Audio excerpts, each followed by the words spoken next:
Welcome, everyone, back to Vault Companions. This is the premiere episode of Hades, Coda. We'll be playing the Dungeons & Dragons 5th edition, 2014. I am Patrick. I will be your game master today. My pronouns are he, him, and I will throw it on over to Chris. Hi, everyone. My name is Chris. My pronouns are also he, him, and I will be playing Hermes today, whose pronouns are also he, him, and for character class, if you're interested, right now he is a monk. I'm going to pass it over to Lina. Hello. I am Lina. My pronouns are she, her. You can find me on the internet at Lina Fisser. I will be playing Achilles, whose pronouns are he, him, and he is a barbarian for now. Possibly forever, but definitely for now. And then I am going to pass it on to Natalie. Hi, everybody. My name's Natalie, she, they, known everywhere on the internet as Ghost Candle. And today I am playing Nike, the goddess of victory, she, her, who is a fighter currently. So I will pass it on to Derryk.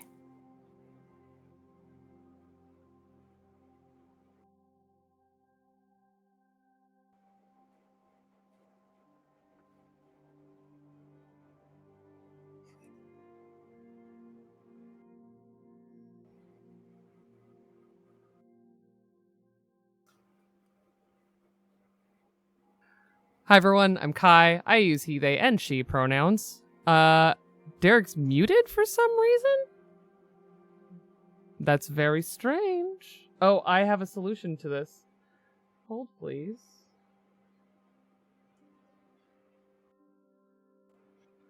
All right, Derryk, why don't you give it to us again? All right, can everybody hear me this time?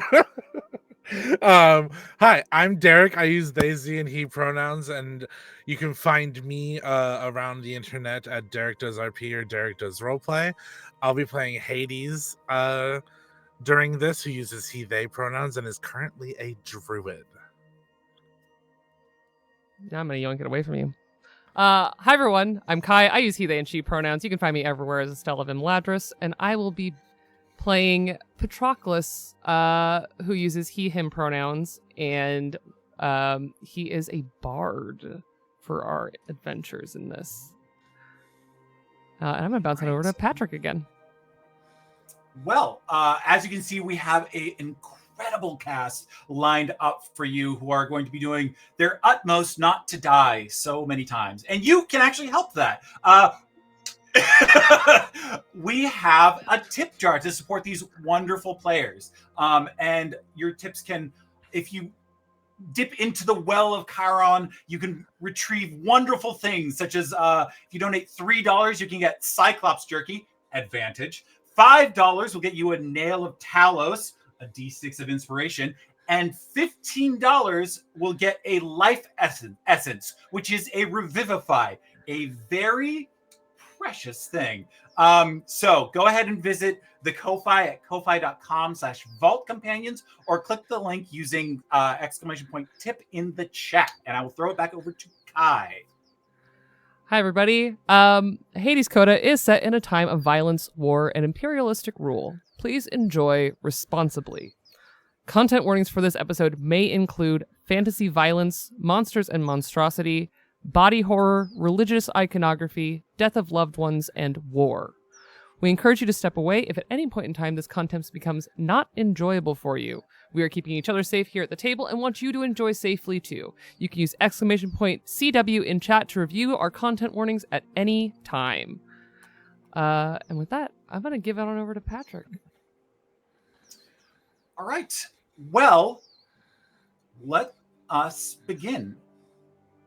We find ourselves on a mountain peak, not just any mountain peak, a very prestigious, a very illustrious mountain peak. This is the top of Mount Olympus itself. This is the saddle of the gods. The pantheon itself stays here. And if you'll notice, There is not many voices to be heard amongst the denizens of the Olympians. They seem to be absent from their thrones, existing not here but elsewhere, occupied with a current travesty. In walks a individual. The clap of their feet on marble stone echoes through a vacant audience chamber of magnificent proportions that would on normal occasion be full of vim and vigor, of individuals throwing around might and power, and now is only occupied by one sole individual. Chris, could you introduce us to your character and give us a little description? Yes, so I think what you see walking through is Hermes. You can see his skin is kind of this sort of lightish tan. His clothes, while most people would associate with the Greek, seems to have more of a Roman motif to it now. Still in the same color of like white with hints of like gold blue. But the thing that really draws him out and distinct is that around his neck, very much just tied by just a leather, lace or something like that, is just his helmet that he has on his back, almost like a hoodie, as he kind of just goes through looking about with his hair that's cut short more for speed rather than appearance, as he is just walking through.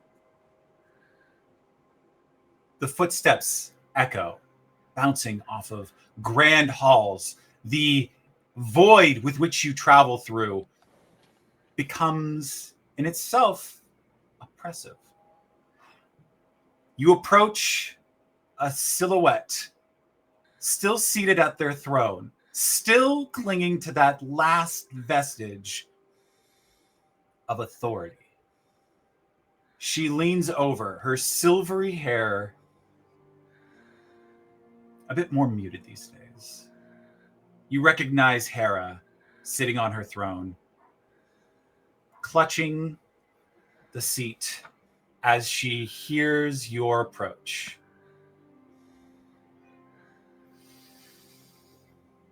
Hermes, is that you?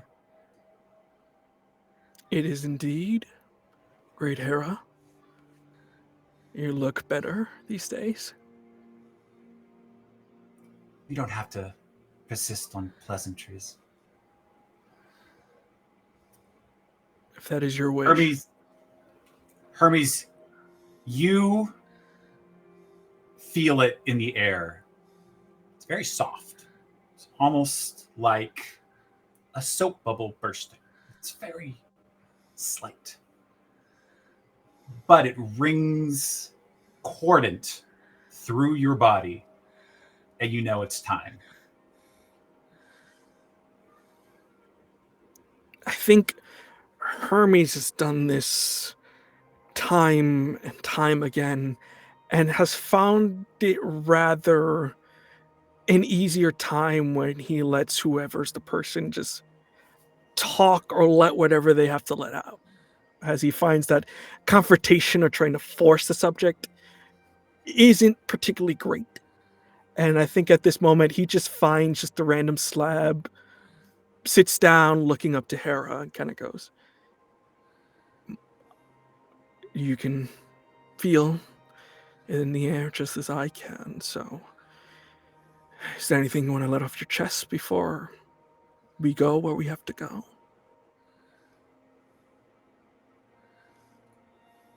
Could you... Am I the last? I would like you to roll a perception check. Very well. Let's see. Perception. I got a +5. Let's see how this goes. Oh, that's a unnatural 20. You have taken Ares. You've taken Hestia. Or, no, I'm sorry. You've taken Aphrodite though she was more elusive. You've taken Poseidon. You've taken some of the lesser ones. You didn't take Demeter. Demeter seems to have faded into the ether. But Hestia reigns in your head, and you look to the back along the great hall, and you see far in the distance the glimmering flicker of some kind of firelight. You know that there is one occupant still here, and that your job is still not done. But for now, you have one job ahead of you.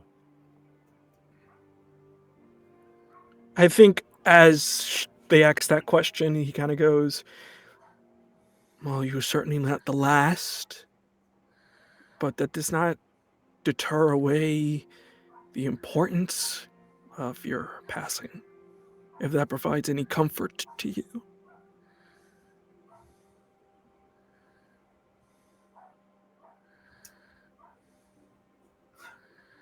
I wish I could say that I were a more humble god at this time, but it does feel good to be one of the few. Tell me, is the journey hard? For you, no. For me, extremely.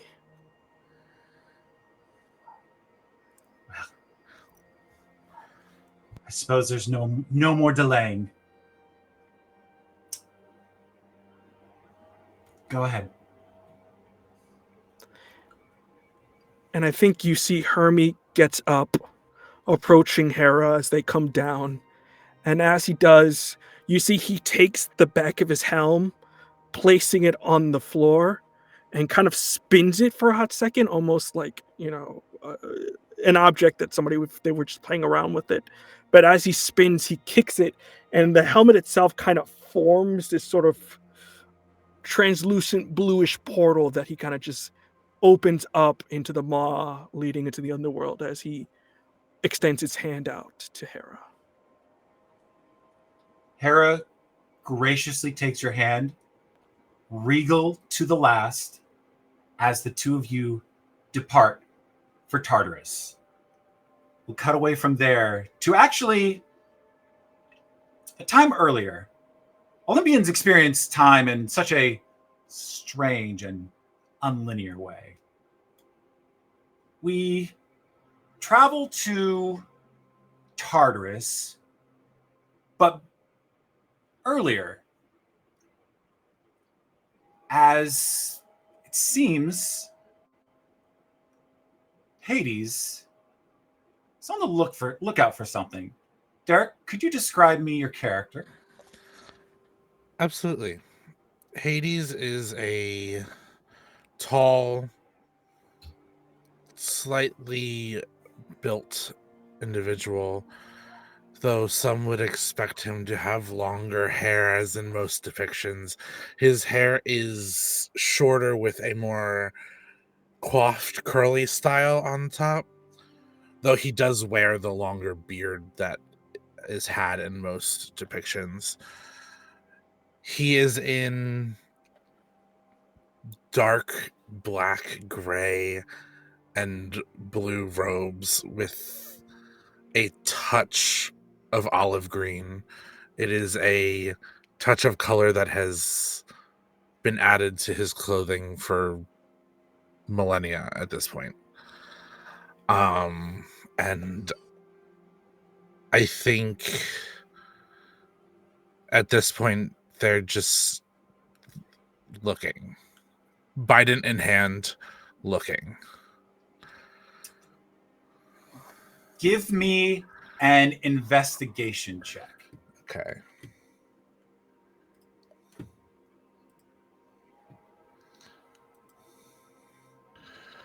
All right.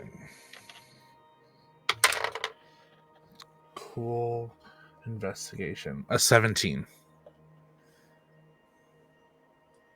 You walk through a doorway.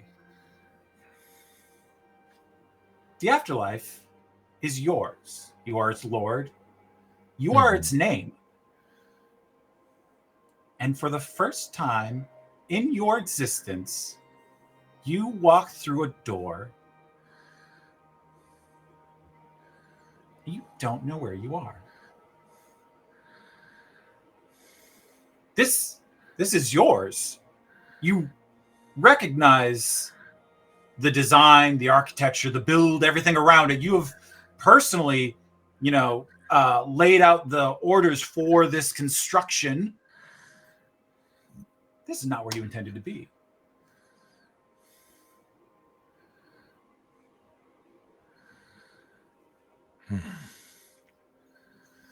That is not usual.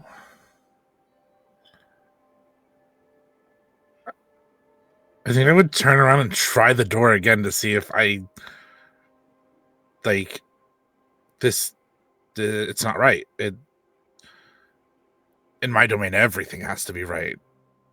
Absolutely. You turn around, you go through the door. You're somewhere else. There's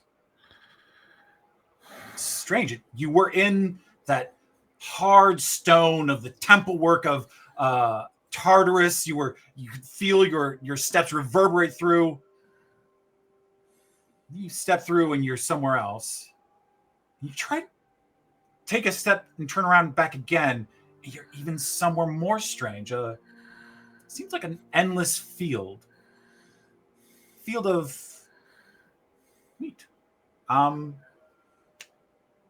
And you hear a whisper come up from the blades. Very weak. I'm sorry. I'm trying. And we're going to cut away from there. What I get you, Patrick? We pull in fields and fields of grasslands scattered with weapons and shields of powerful warriors, heroes of ages long past. They're just scattered around as this is their playground. This is there for their enjoyment. Well, almost for their enjoyment. There's one that refuses the enjoyment, almost pushes it away from them as if it were suffocating. Any mirth, any love of this land is completely dispelled around this individual. Kai, would you just introduce us to your character and describe them?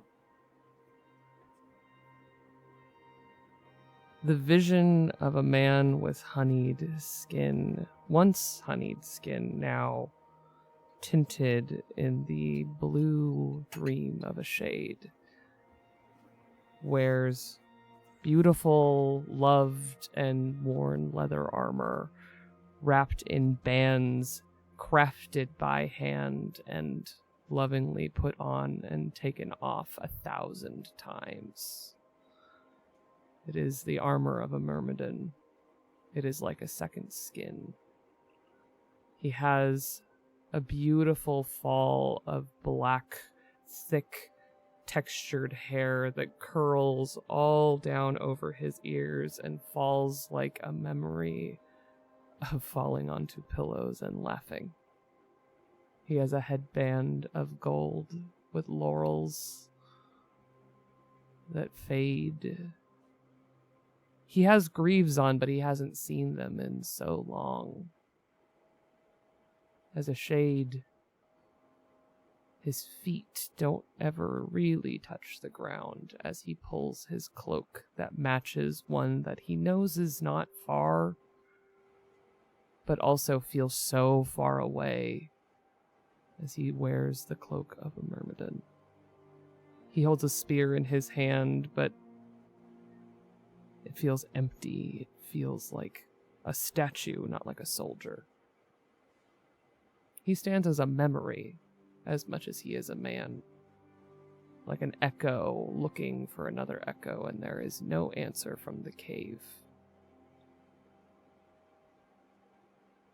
As this realm of delight and pleasure surrounds and confounds, it's possible that memories rise to the surface, perhaps even thoughts and imagination running wild. Something comes to you. It's not a memory. It's a vision, but it's not prophecy. It's happened, and yet it hasn't. You are suddenly transported back to this dissolving, untethered temple. This temple devoted to the unraveling of all things, standing before the might of an unkillable being who laughs as the blood trickles from their body of your previous comrades. You don't know them, and yet you do. Everything confounds around you, and he leans in. You expect the killing blow, and yet he says, "No, I got a secret for you." Roll a perception check. Actually, let's do a wisdom save. Oh. Hey, Patrick, how does a natural 20 sound? Eat it. You hear that heavy booming laugh. I'll tell you, you can't trust Prometheus. And you are immediately pulled from that. Suddenly back in Elysium. Had you ever left?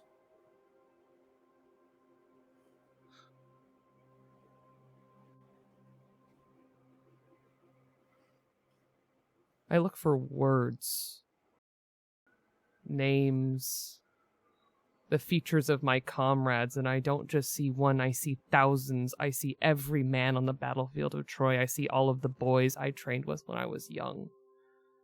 I see faces that I know. They are deific. They are statues that I have kissed the feet of. They are real faces that I have beheld. There is one that I have beheld 1,000 times. 1,000 times. The only word that slips from my mouth is Achilles. We pull from there a gathering, an immense crowd of actually powerful individuals, all clustered around in this chamber that has seen better days. The stonework is cracked. Pillars that used to stand tall now sink into the floor. Things that used to have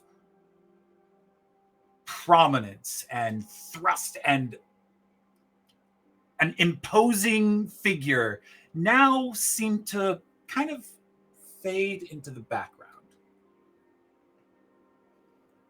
The gathered divinities, all discussing how this is about to play out, how we are about to change things in order to facilitate the ending, the last gasp of the Pantheon.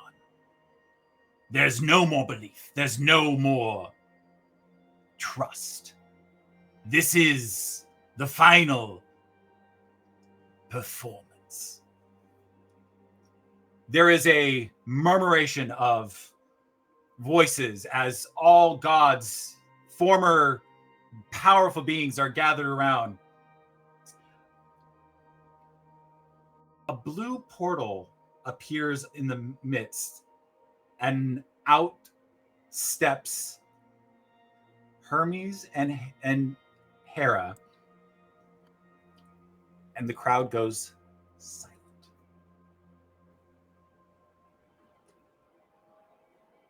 Well, I suppose that would be the rest of us then. If we're to be together at the end, it's here that I would want to be.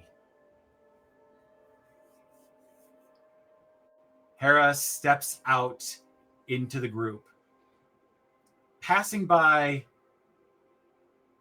very pointedly her king, her husband, Zeus, a man cloaked in the scale armor and epaulets, the close-cut hair that does not echo Zeus, feels more Jupiter. In fact, many of the gathered deities here carry aspects that aren't Greek. They're very Roman. Whether it's mere costuming, or in Mars's case, it's a rather severe transformation.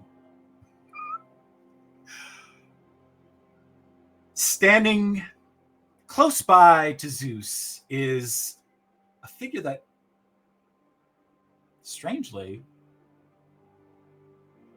seems to be forgotten. The luster of their wings doesn't quite draw the same attention that it once did. Natalie, could you please introduce your character and describe her? Nike stands in the shadow of Zeus as though a whisper against the backing of the conversations, even the silence. Her once golden gilded wings seeming to have a patina of blue and dust. But there is a layer of hopeful glint within it. For as much as she has been forgotten and her aspects torn between others, given and taken and shifted to leave her behind in a wordless voice of victory, she still holds hope that we will stand in the end. Whatever that end is, we will earn it with all of our strength. Zeus, seemingly talking to no one and everyone all at once, said, I don't understand how she had followers to the last. I was the king, sky god. I had the power, and yet here we are. My Lord Zeus, you can't predict what mortals decide to worship. No, I suppose I can't. I mean, after all, they barely even acknowledge you anymore. What? Must have been some time since you were more than a trophy. But at least you're a trophy amongst gods, so... If I remember correctly, I was a first trophy for you. A feather in my cap, perhaps. And her golden eyes sort of linger on him and pass over to the now recently joined Hera and Hermes. And she remains almost like a statue. Hera makes a procession through the room, dismissing all around her and yet giving them the cordial glance that they would merit. Nothing more. Until she approaches the stilted desk of a once mighty and powerful lord who sits behind it, now having to corral this animosity and this hubbub. Hera approaches Hades. Lord, it would appear that I am now a guest in your house. A rather welcome one, that is. Well, I would only ask that I be treated as befitting a queen. Of course. I think that's fair. I see that we aren't particularly well accustomed to the space we are provided. Can we not reach out further?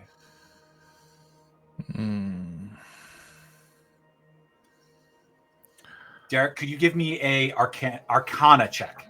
Absolutely.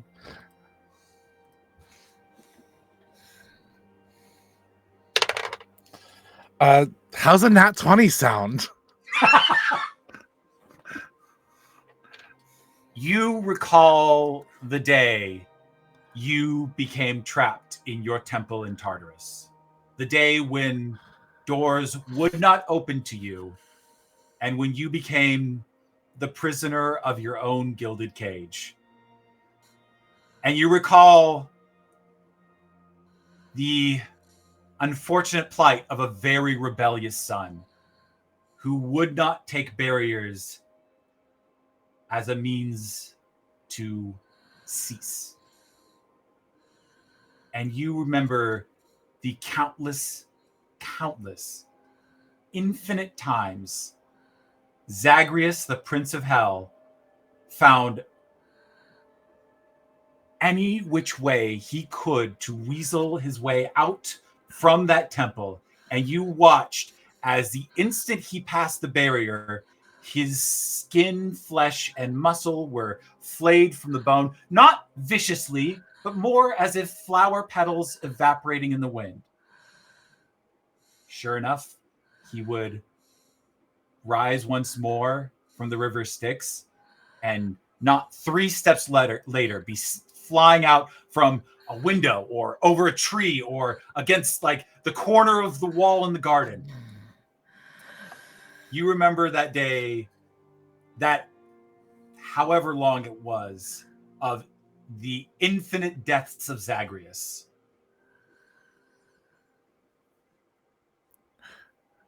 No. We cannot. Though some may not heed my warnings as much as others.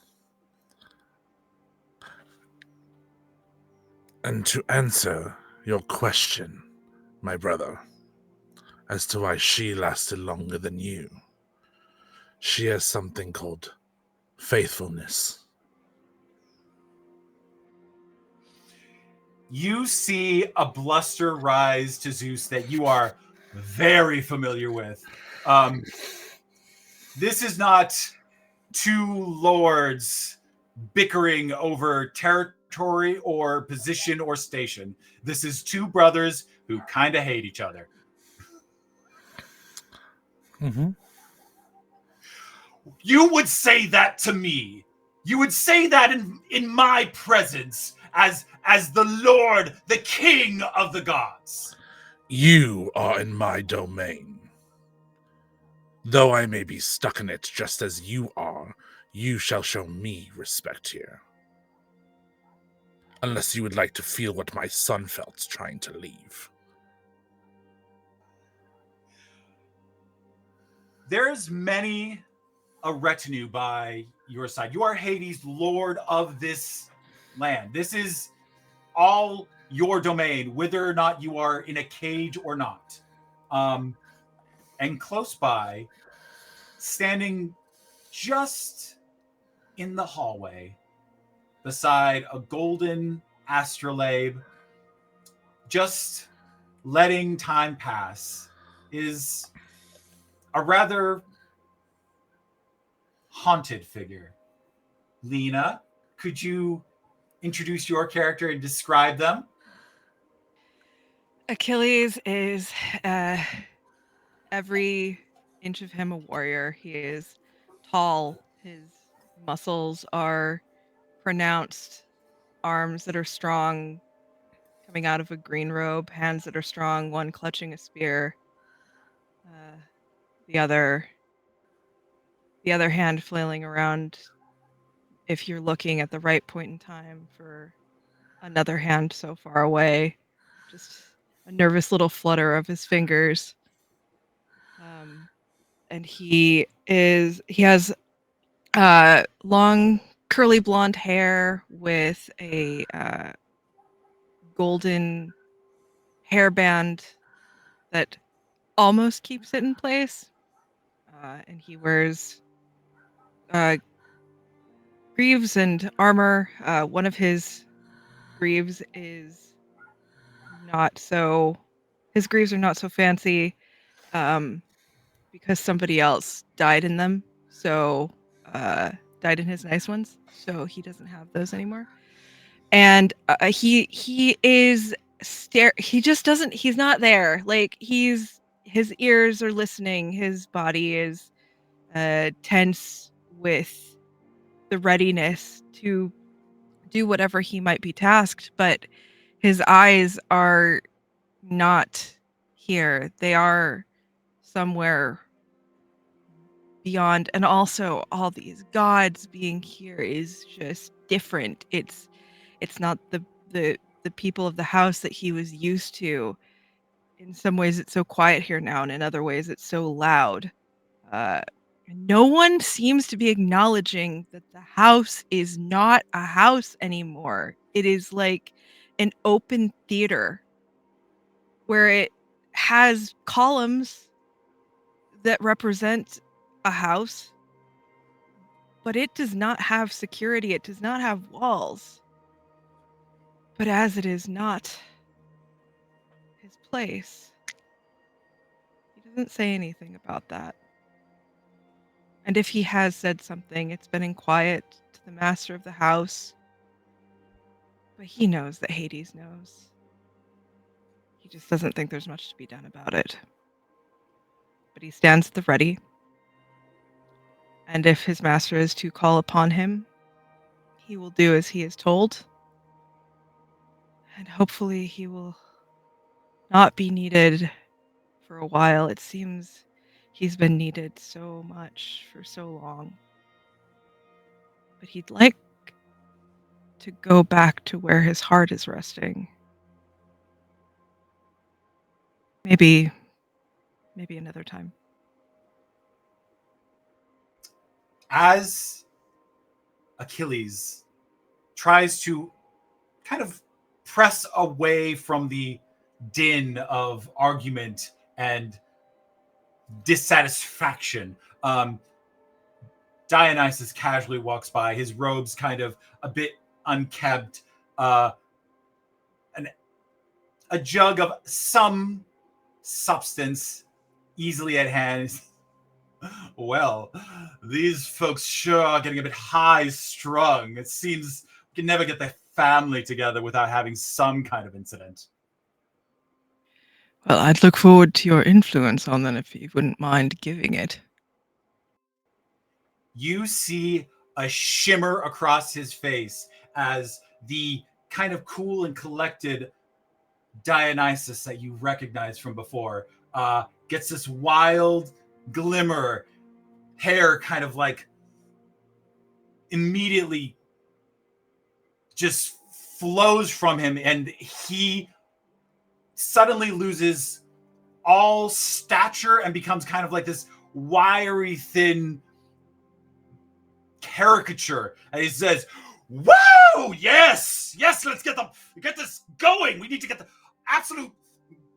everything knocking off around here. This is too quiet. This is too upsetting. Why don't we just get a good thing going for us?" And you see him kind of like shimmer away back, kind of like violently shifting between the two as he struggles with an internal conflict that you have seen amongst a couple of the gods. Achilles tries to not really react too much to how much that freaks him out, but like If you look at him in the eye and you know him at all, so like Hades would be able to know that just freaked him out. And also, the only other tell is his hand on his spear kind of like tightens, and the spear almost starts to creak backwards. Not his body, of course. And then he just is like, no, just be empty, be like water. As you are watching conflict and bizarre kind of wrestling of internal demons, the din becomes almost a roar as Zeus continues shouting at his brother, if you were just a little bit more understanding of the plight that some of us have been through, you get to stay in your house, you get to stay in your kingdom, and yet we are here and we get no understanding of how we have been treated in this new age we are entering. A kingdom you chose for me, brother. We are going back to that again. We go. This is a fight we will have through eternity. It is fine to admit you couldn't handle it. As the two of you continue to argue, a soft tap kind of grows louder and louder until it clears the space, and a hunched figure, a tall but hunched figure, hobbles in that everyone immediately recognizes. This is Prometheus.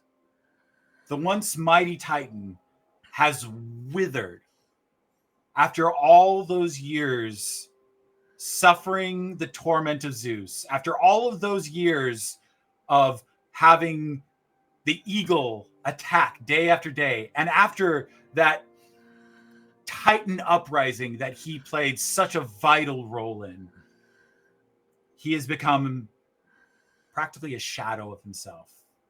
But he walks into the center area as if it is his own stage to perform the drama.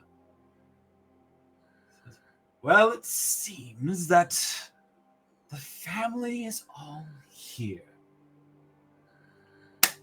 Good.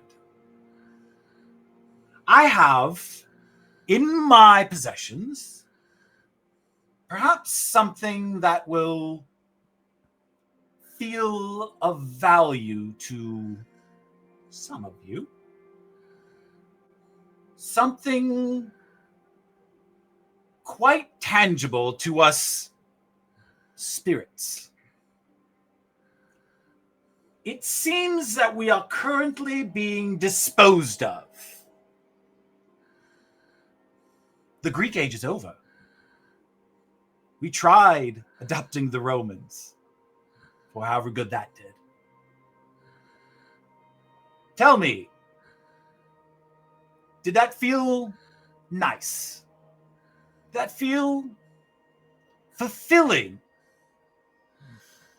to wear the guise of someone else in order to eke out a small millennia? If the answer is yes, then maybe I have something for you. He has over his shoulder slung a giant amphora of some strange fluid. He slings it off of his back and pours the mystery fluid over the floor and waves something that you can't really make out. And an image kind of emerges. And I think, Hades, you would recognize it immediately as the gates to hell, or to the afterlife, to your kingdom. The actual gates that you haven't seen in quite a time because you've been confined. Mm-hmm. But you see a figure between the doors. His mighty figure pressing against one door and holding it with all of his trembling strength as it pushes everything in the entirety of creation against him to try and close and seal. I think we're all familiar with my brother Atlas. It seems that he was freed from his punishment when the gods' authority ended. Now I was sentenced to punishment of a lethal kind, so I found myself here. Atlas seems to have found a loophole, and he is keeping the doors open. For you who would be interested, this is our one opportunity. Otherwise, the door is shut, and we are but a memory lived through others' stories and tales. It will be a perilous journey, and very upsetting things may happen along the way. But for those of you who want to postpone the inevitable decline into memory, this is our only chance. Perhaps there's something you're looking for. Perhaps you want an opportunity to provide for someone else.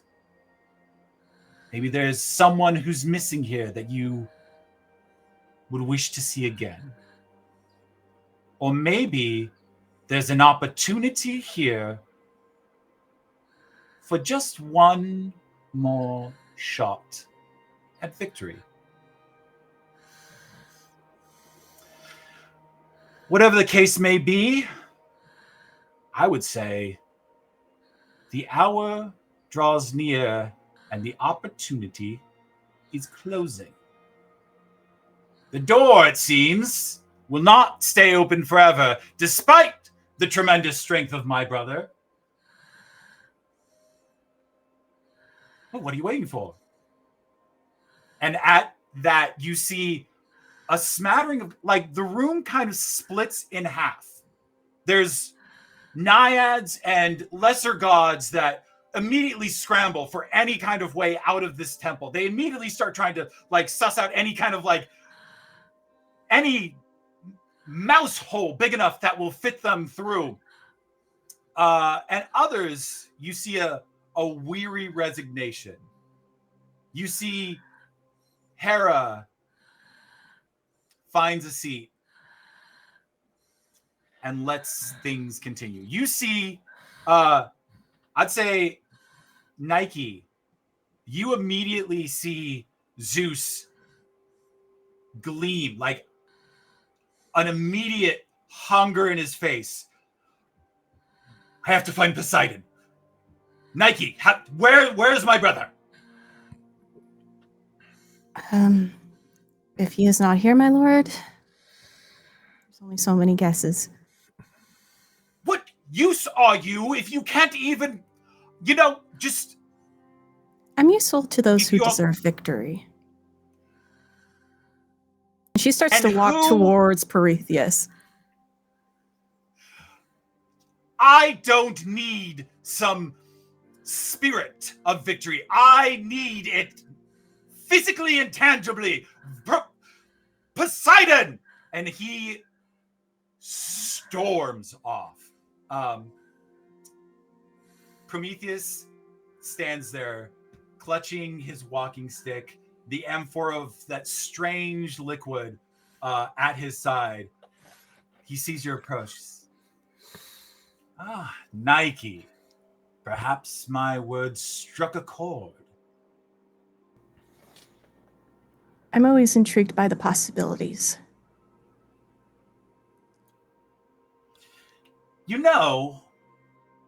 A lot of mortals misunderstand my gift. It's foresight. It's not the future. I see possibility. that makes us kin in a sort of strange way. I see all kinds of ways the fates weave. I think you see a few yourself that you're trying to pull at. I would invite you to pull a little bit harder, and that perhaps you alone will fail, but there's others who might be able to help. I think there's, in her steeled gaze, there is a flicker of thought, of processing of an idea, and her head slowly turns in the direction of Hades, of what possibility could come if you got out. I think without even rolling for it, you understand that Hades, I think he's tried to be still a lord, but you can see that he isn't the Hades of before. But he is the one who is most familiar with this labyrinth you seek to perhaps navigate.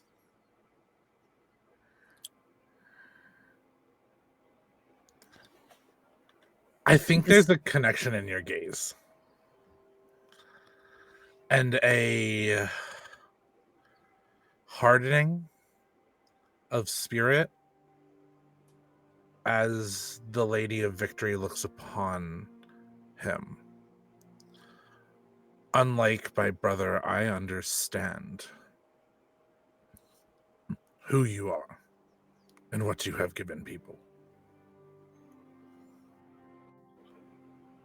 I would not like to utilize you, but I would like to work with you. She gives a gentle nod of her head in acknowledgement. No need to bow. We are both gods in standing. And at this time, we're both shades in withered places. Of course. I think it's the first time that this has happened. There's a soft look at Achilles.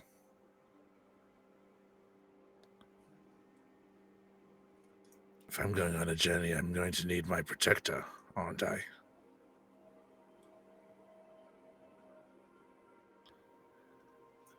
He's listening. Achilles, would you like to leave the house? My lord, I will do what you see fit, as you have better understandings of family dynamics than I ever could care to.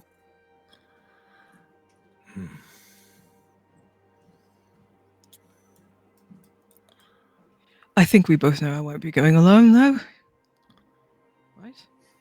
No, you won't. Like so Hades? much weight. Lifted. Hades, you can't leave here, but you are still the Lord of the Afterlife. So you have power, and you can summon.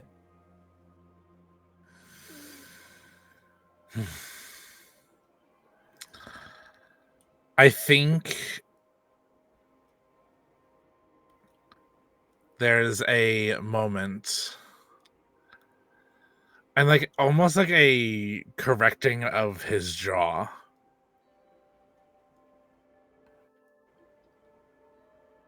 Pick who you want, Achilles.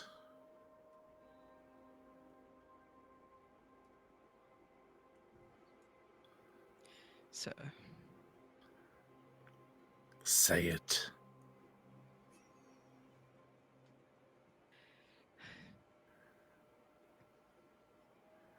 please bring Patroclus to me. And as a willing lord of the house, your wish will be granted. It's like never contemplated. He's a Secret Service agent, right? He's never contemplated his boyfriend coming to work or seeing the place where he works. So like he's trying to act normal, but you can definitely see that there's a part of his brain that's absolutely pinwheeling right now and is just like, I don't think he's going to embarrass me. I think if anything, I would embarrass Patroclus, but like, I don't know. GM, how would I call Patroclus to my palace at this point? This is where we are. Correct me if I'm wrong, think that Hades, while he likes to make an imposing presence, he doesn't like to make a showy presence. No. So everything he does is very purposeful. And so with just like almost like the click of a switch, where there wasn't Patroclus, there is Patroclus. And Patroclus, it's like the mirror in front of you suddenly just like turned and you were in another place just entirely. Because there's no need to stand on drama or spectacle if you simply want your boyfriend here now.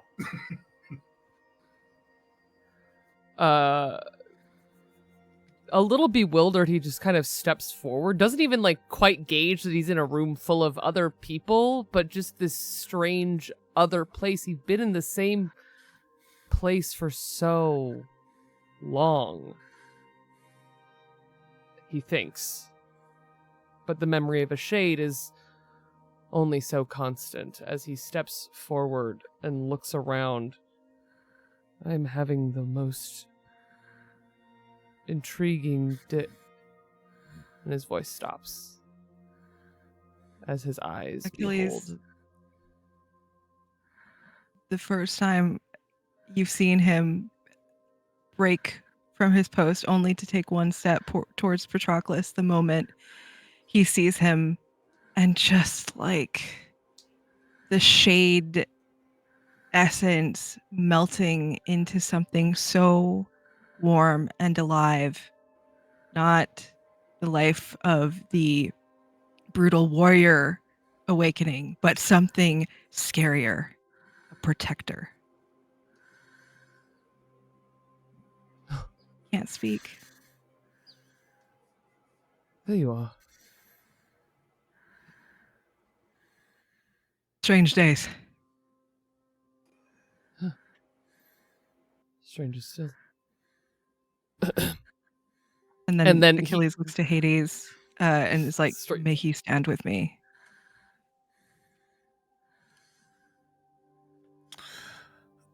Did that come through? You have permission to break formation in order to greet him. And so he will.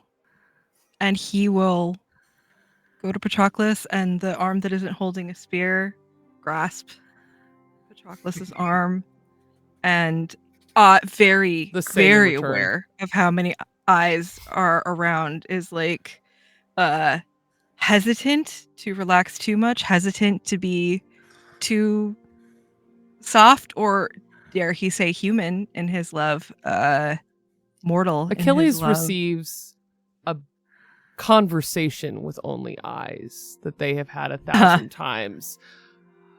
Keep it together. Do not kiss me right now. But it is good to see you. There is a knowing And smirk what- on Hades' face if you were to look at him. See, doesn't it feel nice, man? Doesn't it feel nice to see your captain of your guard with his boyfriend, like being happy at the house? It's like, Yeah, it oh my does. god. Because this is something he doesn't have right now. Yeah.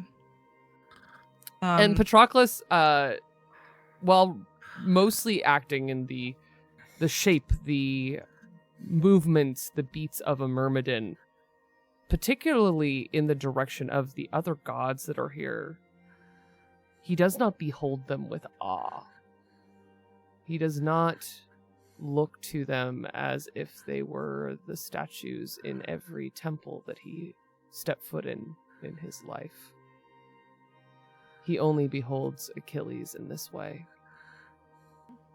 But this shade stands, releases his beloved's arm, and straightens himself up, a Myrmidon in every way. I think with your nat 20, something about all of this is immediately familiar.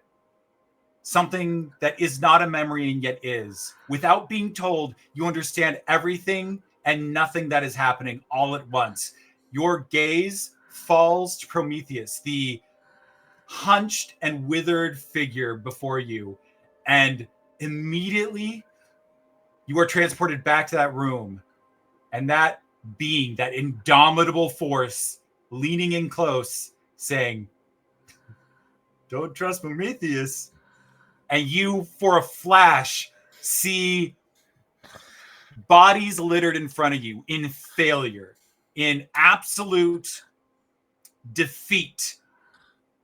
You even recognize some of the people in front of you that were lying there incapacitated. And immediately a thought comes to your head. This will not be enough.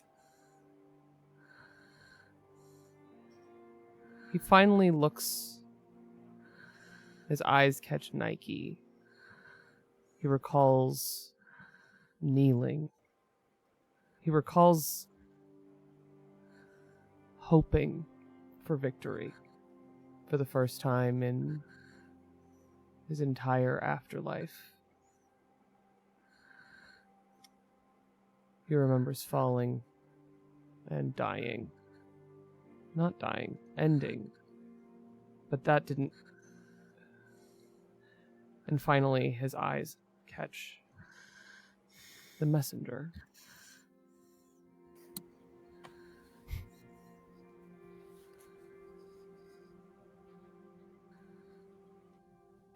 I see we are in the company of many of late.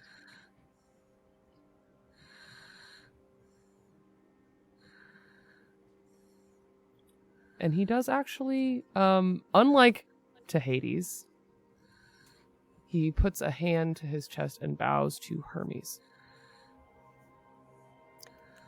I think Hermes takes a look at it, but kind of scoffs it off, not really paying it any mind or attention. But since he is a little bit farther away, he does kind of speed up and come up and looks up to you and goes, "So are we just letting anyone out from where they belong now, Great Hades?" There's a body language change. It was a request of my greatest warrior. Greatest murderer, if my book remembers, but that's just me.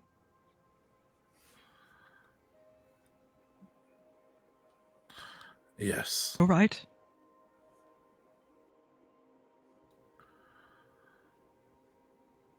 Well, I have given the grace of Patroclus being here. Are you going to question my choices in my domain? Like my brother did? No, I just offer a second opinion. Rather than your brother, I tell it how I see it. Good. So I take it you'll tell it how you see it on the journey with them. I will, if you so need me, my lord.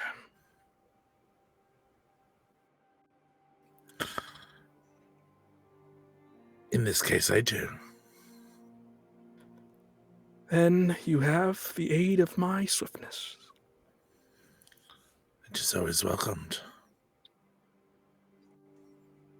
Prometheus chuckles slightly and says, "Well, it seems that we have a rather formidable team.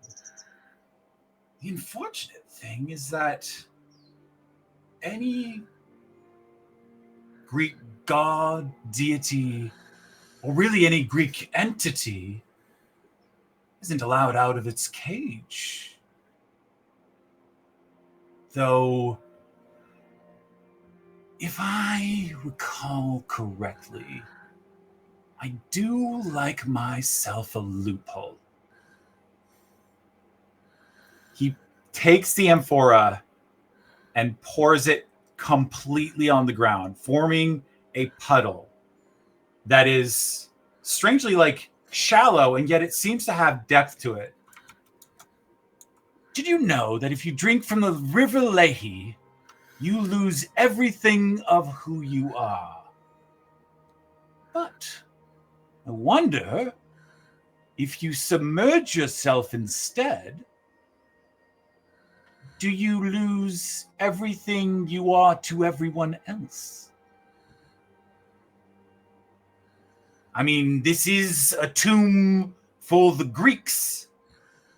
If you were to shed that identity, I think you have yourself a way out. Do I have any takers? I will You also find it hard to remind get the you Greek that out of me. I don't know if you know much about those who are not gods here. But as the greatest of the Greeks, I don't think I can much be parted from that. it's not about what you hold on to. What everyone holds on to you, I suppose. After all, ask our friend Bacchus. Bacchus. Hades looks at Dionysus / Bacchus, who is on the fritz. And He is having a time. Oh, God. And Patroclus genuinely does not know. Mhm. And he is standing among all of you, and ever since Hermes dismissed him, he has sort of receded against the wall, very similarly to the way that Achilles positions himself. I will remind you that my brother's strength is not infinite. This is a ticking of sorts. I What think happens if it goes wrong?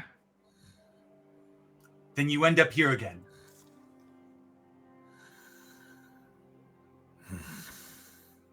Then we must believe that we can find victory. which Nike does step assuredly forward. She has very stoned, confident face and looks at Prometheus. Well, if what I am to others will be lost.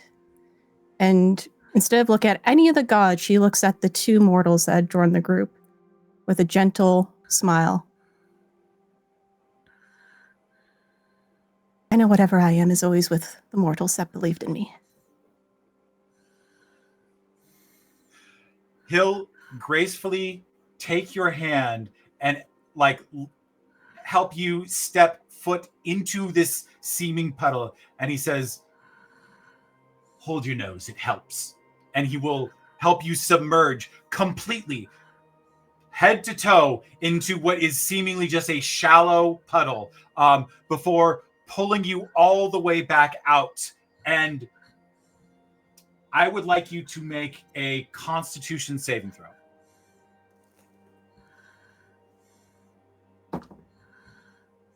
Achilles is starting to freak out. Patroclus and 18. Hades would know this. You suddenly, with pinpoint clarity, you are Nike of victory, and that is all. And that resonance within you allows you to step away from the puddle undisturbed. Who is my next volunteer? Hades would step up first. He helps support you and dips you into the fluid on the floor. Please make a Constitution saving throw. Absolutely.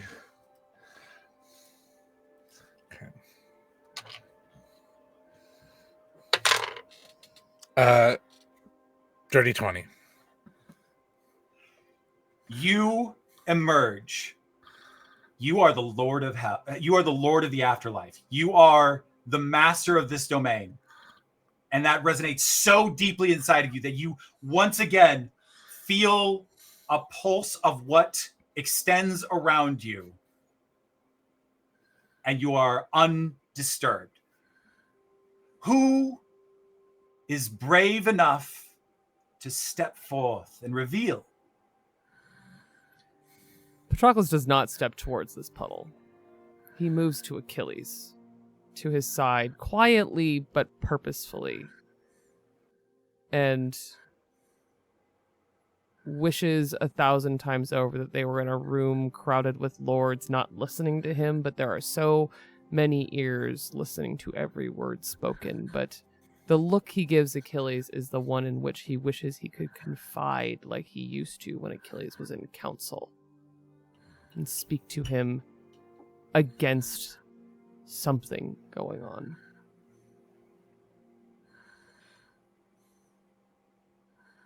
Achilles takes a moment registering this, and today he's making a different choice, and he leans in close and goes, I don't know if this is meant for men. This portal, this gateway, dare I risk what it could take? Achilles, I have seen time wither away even those in Elysium. Do not do this. Do not leave.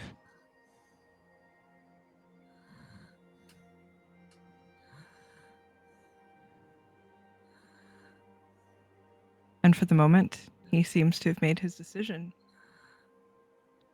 that he won't go. That will change when he remembers that he already agreed to Hades to follow him. But for right now, he's not thinking about that. And he stands there, afraid. I think Hermes speeds as close as he can get to the puddle, but before he even touches it, he looks directly at Prometheus and goes, why are you doing this? It makes no sense, given your history with the gods. It's your game, old man. Give me a persuasion check. Sweet you knew, right? Let's see. That's a 2 and a 1. That's 3. He leans in, says, I understand wanting to know the way you're traveling. Unfortunately, I have nothing to offer you. This is merely your only way out. I mean, you can stay with these poor fellows that are doomed to eternity to become nothing but mist. Well, maybe a few of them can escape this purgatory that they've been brought to. Tell me, do we need to all go down with the ship? Or perhaps there's a few of us that can be saved. And if we forget who we are, what do we take with us? The chance to become something new. Is not invention a prized attribute of mortals? I thought imagination and conception were things that you treasured with which to move forward in life. I could be wrong. I could be mistaken. I only provide answers. some of us were taught by greater beings. The wisdom of the heroes. Well, then there's always the hero's sacrifice. Patroclus we know winces at that?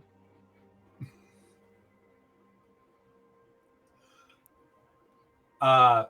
Prometheus will extend his hand to Hermes. So, quick question. In order to leave where we are now, do I have to bathe myself in this? Or could he possibly You can try. You can try leaving. You can absolutely try leaving. I think he is going to speed off and try and let the mortals have their shot before he makes one final decision. As there's something he's just... it's very tantalizing, but he just wants to make sure he's making the right decisions because he's seen this tale play out many times before. Make a wisdom saving throw. That is a 17.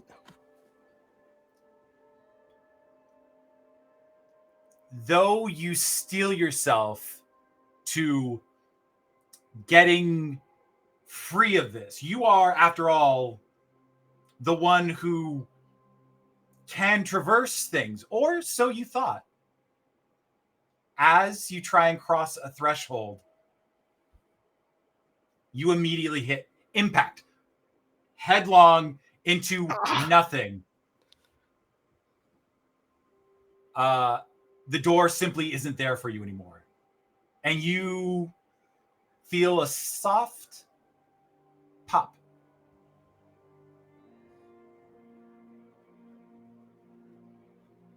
Where?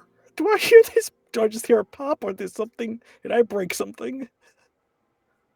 Very close to yourself. You feel that tension simply release.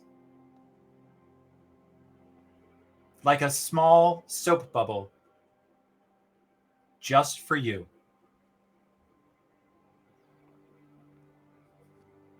I think he speeds back. If I die, old man, I'm haunting you. And just submerges himself into the liquid. Make a Constitution saving throw. 17 again. You are Hermes. You travel. You are the speed. You are the voice. Everything that happens within travels through you to everywhere. You remain intact. It speeds off.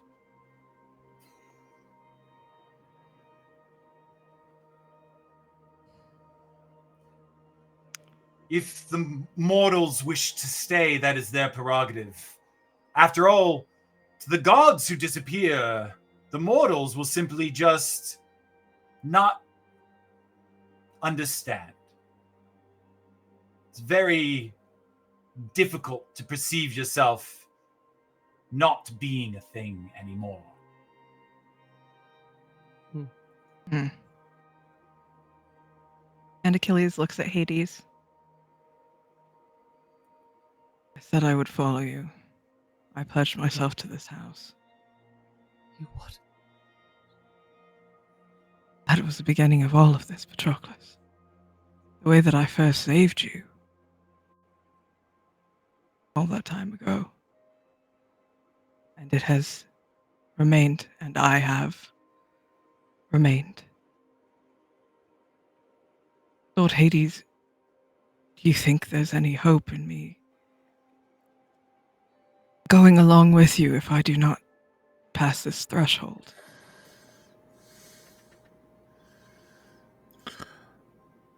I think the only way to get through this is for gods and mortals to work together.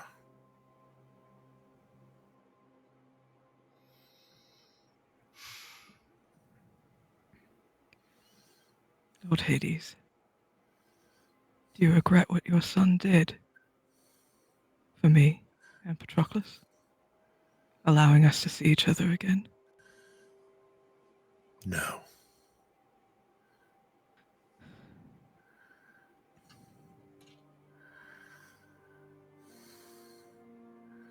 think I should do it. Do I think you should do it?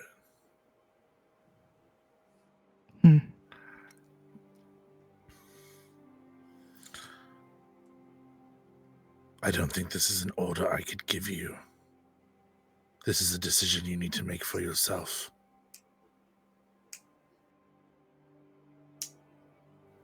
Great Titan Prometheus. I'm listening. If we do this and remember,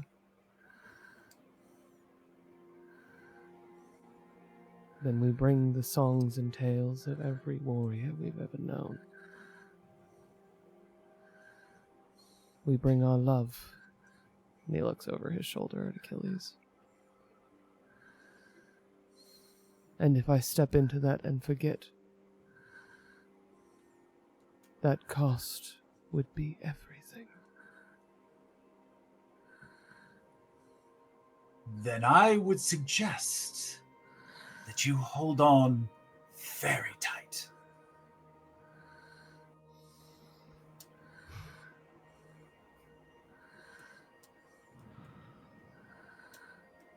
He lets the fear, the possibility of forgetting his love sear through his veins like ice water. But in the depth of his heart, he thinks to himself, if I am to find him, I will love him, even if I do not remember. So he steps and takes Patroclus's hand in front of the gods and turns Patroclus to him. holds him firmly, lovingly, a grip that memory will not loosen. Together, or not at all. What was it? Fears for the weak? Fears for the weak. And he kisses him. Just big old heroic smooch. There is an approving smile and a clap from Hades. Finally.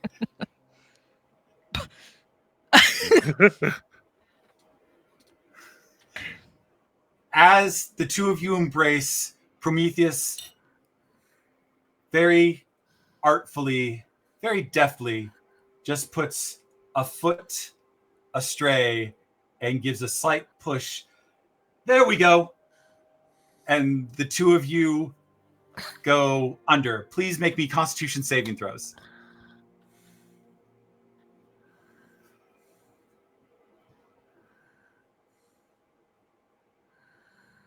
$15.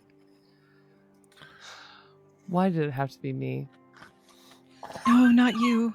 It's not a natural one, but it sure isn't a good roll. That's a 7. Well, let's figure out what happens to Patroclus after the break. God, I will, Patrick, I'm gonna fight you. All right, everyone, we'll be back in about 10 minutes. See you all then.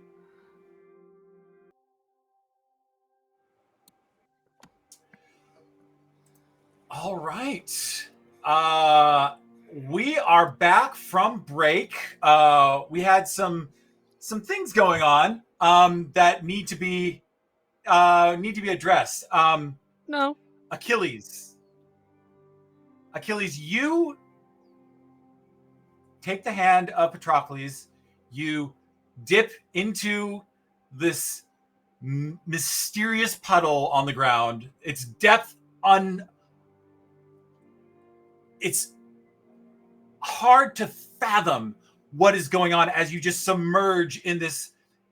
It's not that it doesn't have a bottom or that it's endless. It's that it's a space that doesn't exist. So you submerge in a thing that is incomprehensible, and it kind of just focuses everything of who you are.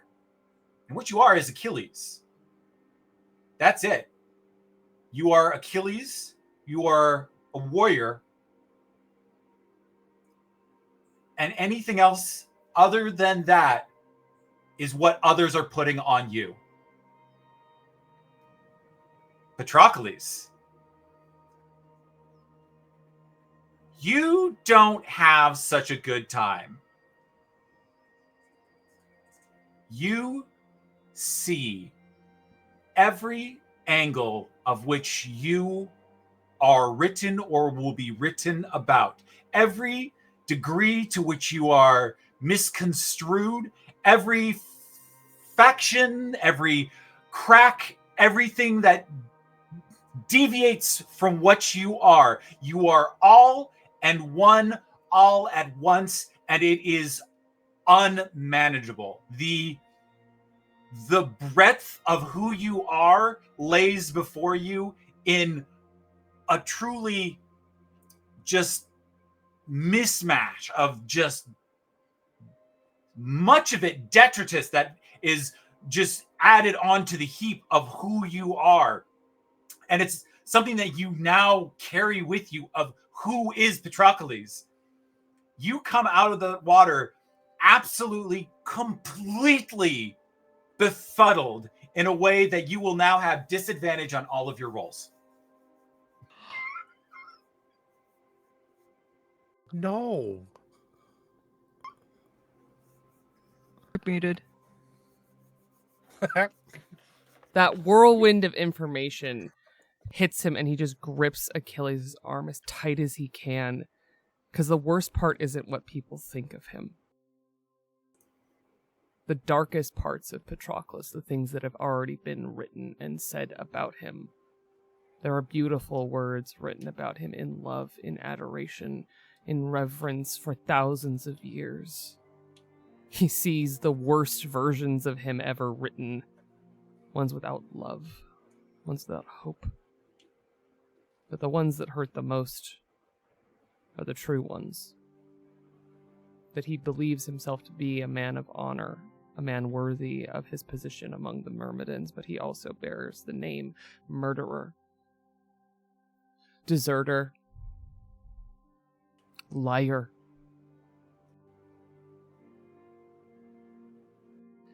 And his fingers dig deep into his lover's arm.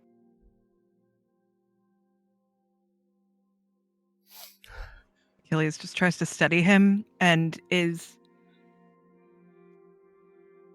patting him down like a sailor that's just been pulled out of the ocean, brushing.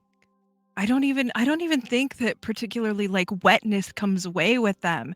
It's just the experience of the deluge and everything like that. And just thinking it would be there and trying to brush his hair back and make sure that he's all there in one piece, his hands doing what his lips are too afraid to do, which is to check on him. You dab away wisps of a shade. Patroclus?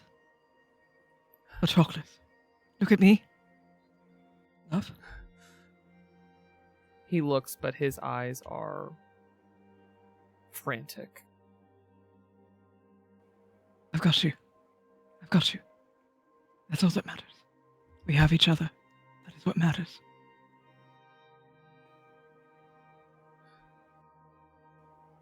I go where you go. I go where you go. Prometheus hobbles closer. No shame.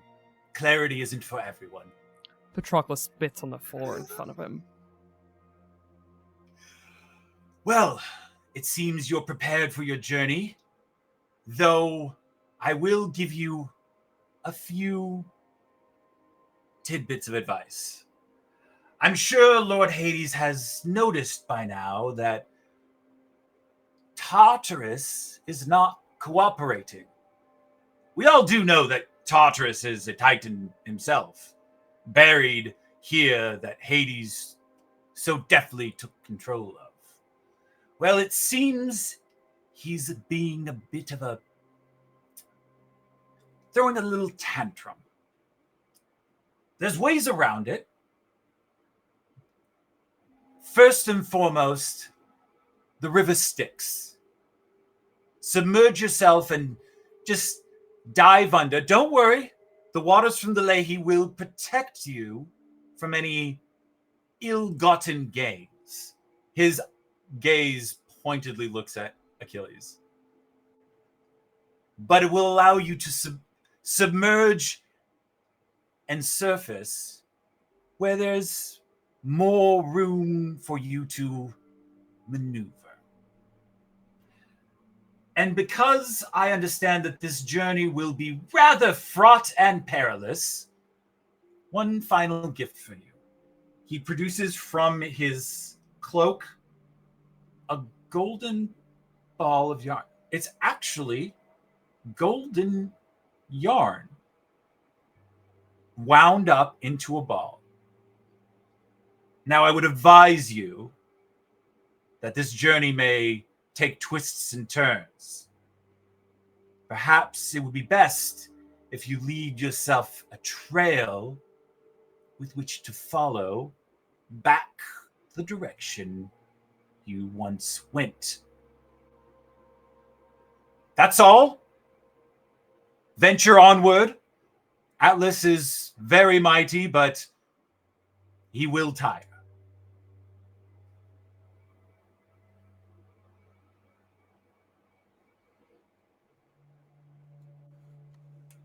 I think Hermes, before we all leave, kind of swishes by and goes, and what are you going to do?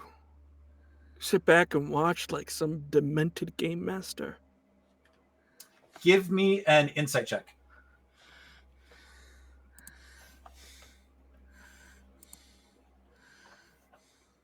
$21. You are immediately figuring out every angle that this could come from. This is a Titan well known for maneuvers, for tactics, for moving 3 steps ahead. He smiles and says, "My gifts are magnanimous. I only wish something of the Greeks to make it to the outside. Because if the story is to be told, it's us that needs to do the telling." And what do you gain?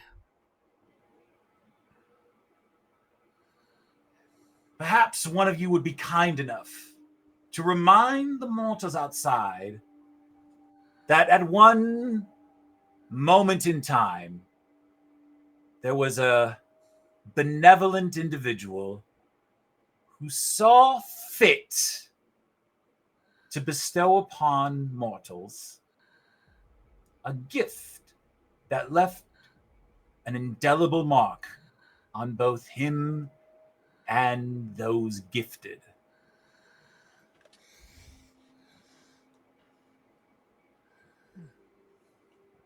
I suppose I should thank you, shouldn't I? What you've done for mortal kind that you were punished for. I understand the impulse. I appreciate the gesture. But that boat has perhaps sailed. Flew away, more like. Achilles gives like a little elbow bump to Patroclus. Now, off with you. I'm very confident in your abilities and can't wait to hear of your exploits.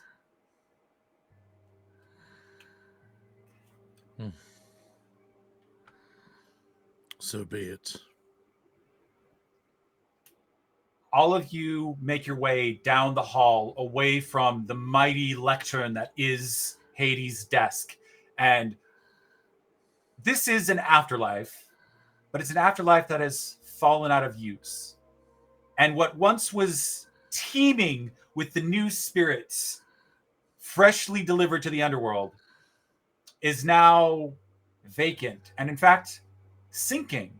At the end, the river itself is kind of reclaiming parts of Hades' own temple, his own fortress and palace for itself.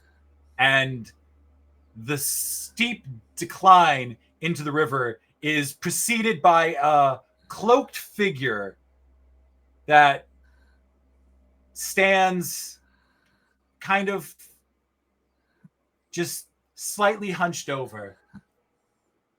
A great long beard of white flowing down to his knees. Beware, travelers. If you wish to pass this way, you will perhaps find the journey very, very dangerous. Like, it's really bad out there. You should probably, really get yourself ready for this.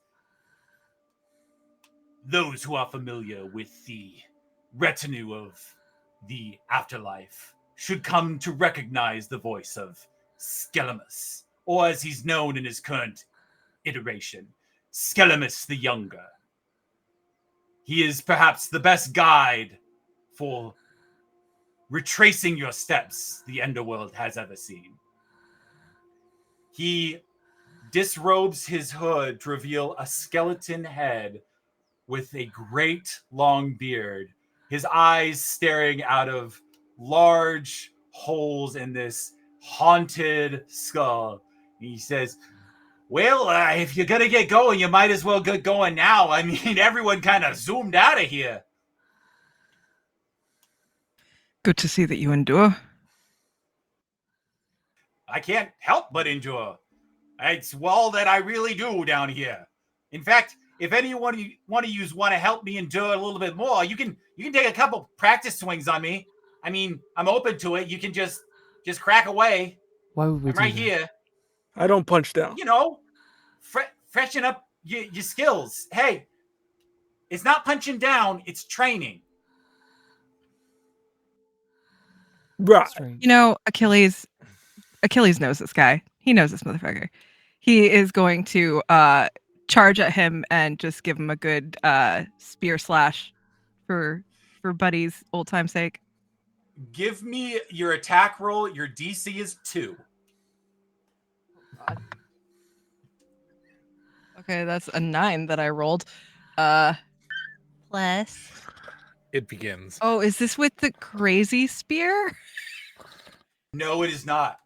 Oh, wait, actually, Okay. yes. I'll allow it to be with the crazy spear. You pull your actual spear out of, that your trusty spear, and you half-heartedly, it must be said, it's more of a gesture than it is an actual attack.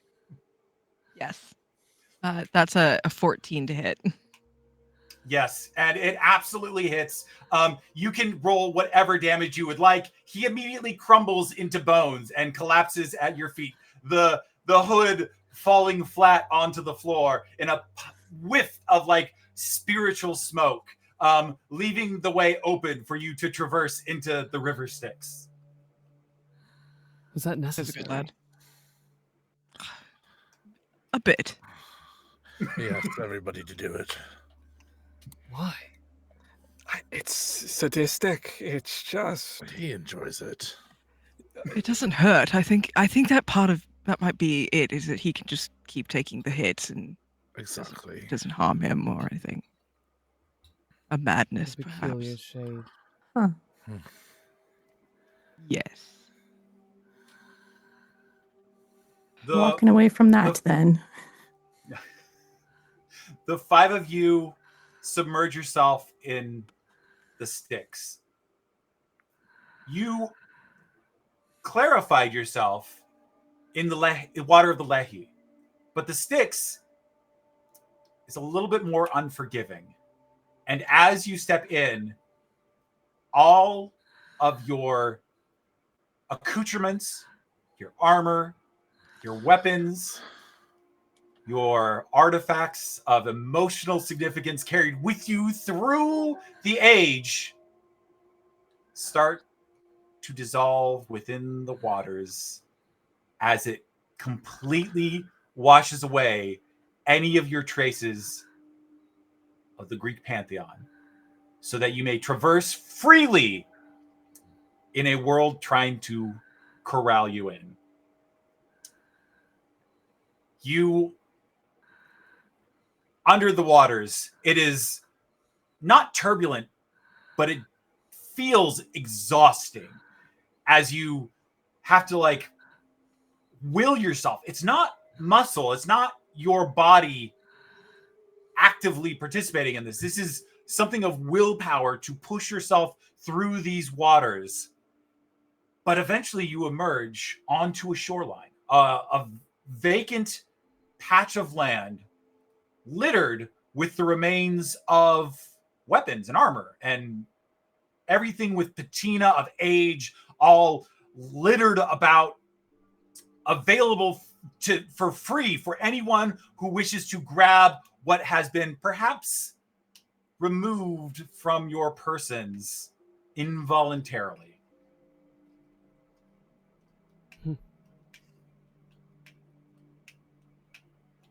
As Achilles comes out of the water, he realizes that he has held onto Patroclus's hand the whole time.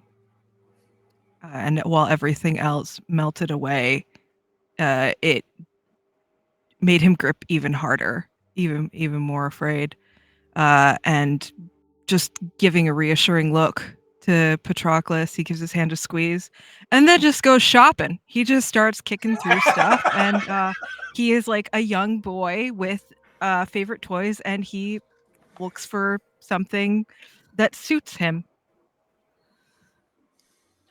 Yeah, there is so much on offer. This is just a discarded field of everything left behind. There's swords of every size, shape, and heft. There's great maces with which to like crush a skull. There's armor plating that comes from lands that you haven't even experienced. There's things that are just entirely without your even frame of reference, all littered at your feet, for which there is no possession. There is just equipment.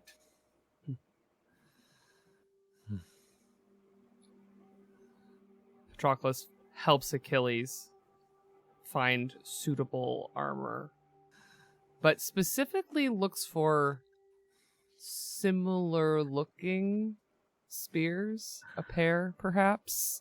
Oh no. That's and then awesome. finds armor for Okay. himself as well.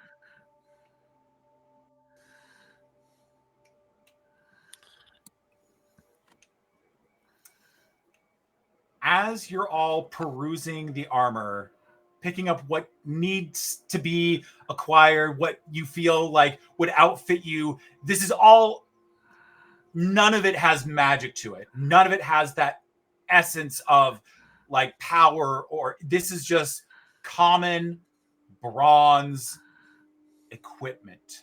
And as you pick piece and piece up, Hades, can you make a perception check for me? Absolutely. I'm good at these. You know what? I will allow everyone to make a perception check for me. I'll make mine at disadvantage. How's the Patrick. natural 20 Yeah. plus 5 Oh, for 25? Thank God the guy who lives here can see. You know, the disadvantage wouldn't have mattered because I rolled 2 with the same number, which was 2. I rolled a 19. Nice. Patroclus, you're lost in Achilles' eyes. Real. It's so long. Hermes, what did you get? 13. Okay. I'll say you're just kind of like preoccupied, kind of like you've never really had to peruse for your own equipment before. So it's kind of a newish experience. I think for you. he's like, I'm assuming he lost his helmet, because if he did, Yeah. he's just at this point like very much zooming through the piles, just and it's just making just almost like a replica, but out of whatever bronze. So it's very much like this misshapen thing that's just very similar to the hat he had, and just putting it back on his head. Hephaestus would be so disappointed. Nike, you are easily able to grab something that approximates what you need, because you are, after all, a thing of necessity. a creature that thrives under what is at hand and what can be used. But you're also a creature that is aware when things are picking up speed, when things are approaching. Hades, you hear Zag's voice, but it's not a coherent sentence. It's as if you were hearing 100 different Zagreuses, each saying a word in a sentence. All of it disjointed, all of it cacophonous, but a whisper on the wind. And you look up from whatever you're picking up and start to see pieces and things shifting on the shore and coalescing into shapes and silhouettes. You're seeing 1, 2, 3, 4, 5, half a dozen, 7 figures emerge, all different, disjointed Zagreuses, all the discarded Zagreuses from every attempt that he has ever made, all cobbling together to form these different cracked facades of Zagreus. There's one with a gaping chest that it just decided not to recreate. It didn't see it as a necessity. One that has 4 arms that it was grabbing things and making itself anew. There's a patchwork one that is definitely like several that were badly damaged, all combining together to make one whole. One wielding a bow that you can see has like several eyes lining down along the neck that just continue beyond the armor. Another one half dipped in bronze, its mouth constantly agape. There's another one absolutely riddled with arrows coming out the back. And the leader of the pack seems to be one with a Zagreus skull as its own crown as it steps forward. Father, did we make it out? Is this freedom?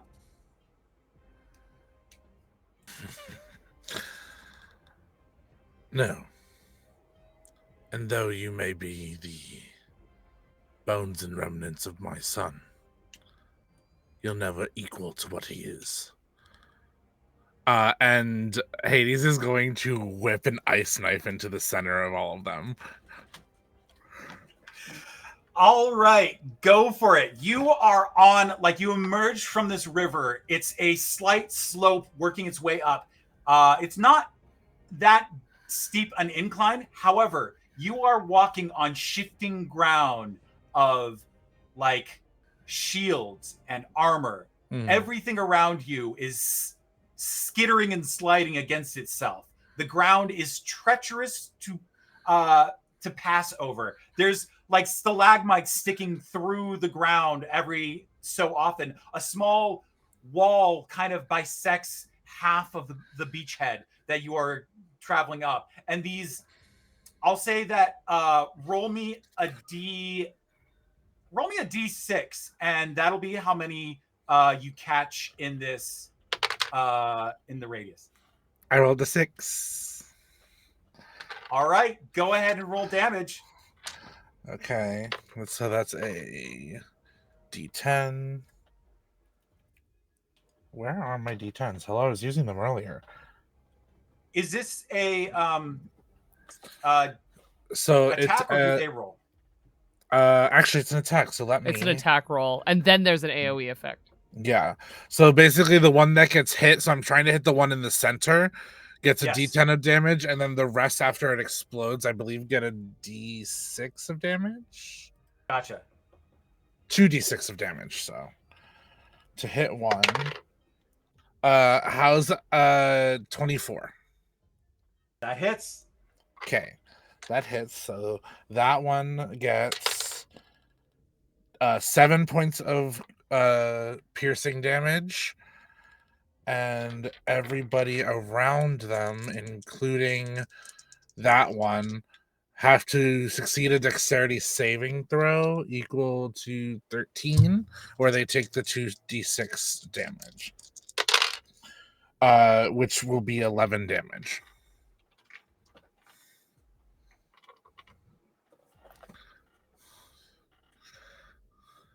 I have such bad news. Only one of them failed their save. So, do they take half damage or full damage? It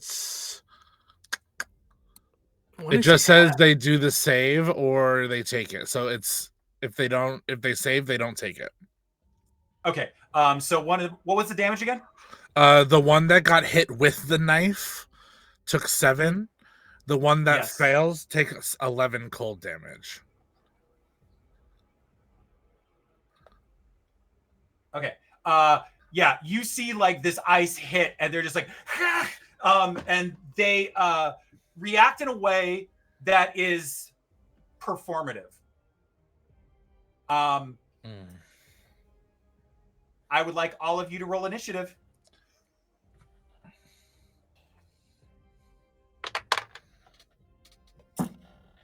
Ooh. That's a 20 on that. Oh, damn. I also rolled an speed. I also rolled an unnatural 20. We know what's going on. We're like, oh no, we live here. We know what's going on. I think I know this guy. Hades is just like, you are all bad copies of my child. I have to destroy you now. Hermes is in the other corner going, you stupid, why didn't you say no?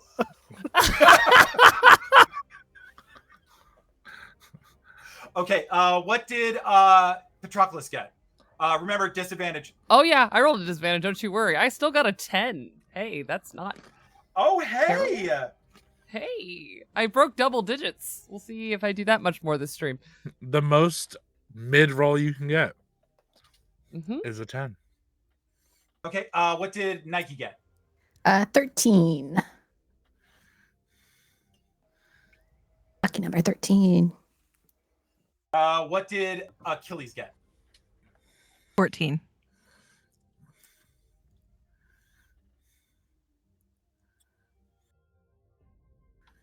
All right.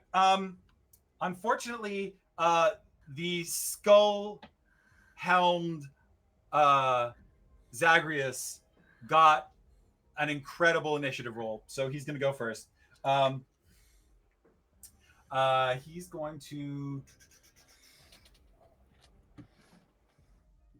He's going to attack Hades. Hey, does a 19 hit? 19 does hit. Okay. Oh, see, Patrick, you're being all sweet right now.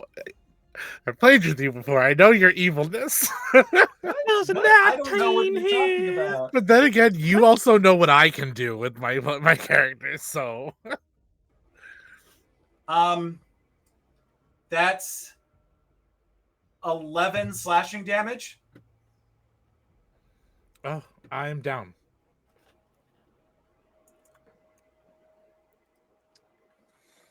Yikes. You watch as Hades, Lord of the Underworld, throws just an immediate dagger at this creature that has Zag's face, and it hits, and it immediately lashes back with a sword of its own that strikes Hades. And what usually would not have been anything of note, suddenly, Hades, you feel the essence of yourself leave, and you are left breathless for the first time in your entire existence. You fall upon the skittering pile of shields and weapons. It's just flat back. Hermes, that is your turn next. Oh boy. Okay. With that, seeing all that going down, I think Hermes understands this is not a place to fight. And I think he's going to use his action and sort of movement to see if where is a place where we can exit and close that exit behind us. Make an investigation roll. 14. You find the exit. It's locked. It's a door at the back, and it is very clearly not going to open until something is resolved. Got it. And I think in that instance, who's the closest, would you say, to me? Since you ran up the back, party-wise? since you ran up the back, you can see these two Zagreuses with bow and arrow like at the ready. There's the one with like all of the arrows sticking out of their back, and then there's the one that has like a whole bunch of Zagreus eyes just like lining down their neck, both with bows at the ready. Got it. I think that was my action. So I think anything, I'm just going to run to a place that has cover. The Hey, closest you know what? cover. I'm feeling generous. Go ahead and do an attack. Oh, fantastic. So in that instance, I'll go up to the one that looks the most damage and attack. Don't worry. I know what I'm doing. I think. Yeah, go for it. Derryk and I just locked 17. eyes. Yeah, you absolutely hit. Fantastic. That's going to be 4 points of bludgeoning damage because that's unarmed. Okay. I'll say that you hit the one with too many eyes. You just slash across the back, or no, it's a bludgeoning weapon. So you like punch. Yeah, you wham. Okay. Yeah. I'll do that, and then I will use my bonus action to face step 30 feet away to wherever I can try to get cover with my face step as I just into a section going, that was dumb. That was really dumb. Hades, go ahead and make me a death saving throw. And hey, bad news. This is the Underworld. Death saves are a bit more severe. This is pass fail.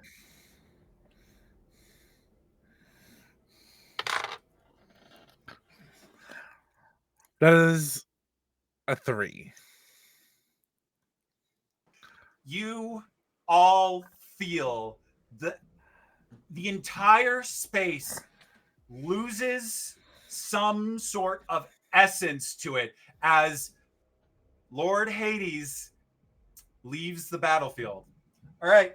The next one up is the one with the gaping chest wound and is going to look at the field of attackers in front of them and be like, are we all going? Are we all? Is escape now? They're so disorderly. You just had to tell him no, huh? You just had to tell your son no. Does a Achilles does a 16 hit? Meets it, it beats it. Oh, I silvery don't barbs. have my shield equipped, but I think I'm holding it. Oh, I will I allow you forgot. to equip a shield. Yeah, go ahead and add Never mind. AC. If it doesn't look like it's good, if it looks like it's not gonna hit, then I'll hold that. Yeah, I just forgot how to like operate a character sheet. That's fine. I gotta figure out. I just was at the place where I equip my gear. I think it adds a Inventory. +1. It should be a Yeah, plus that's fine. 2. Shields are +2. Okay. Oh, rip. I am equipped. It just isn't showing there Then- because that's not where that shows. As this shot comes at Achilles, that spirit, that wisp of shade that he had sort of wiped away from Patroclus bursts out of him and turns into almost a cloud, but it is only spirit. It is not mist, but it is enough to blind for a moment, and that is a reroll on that attack.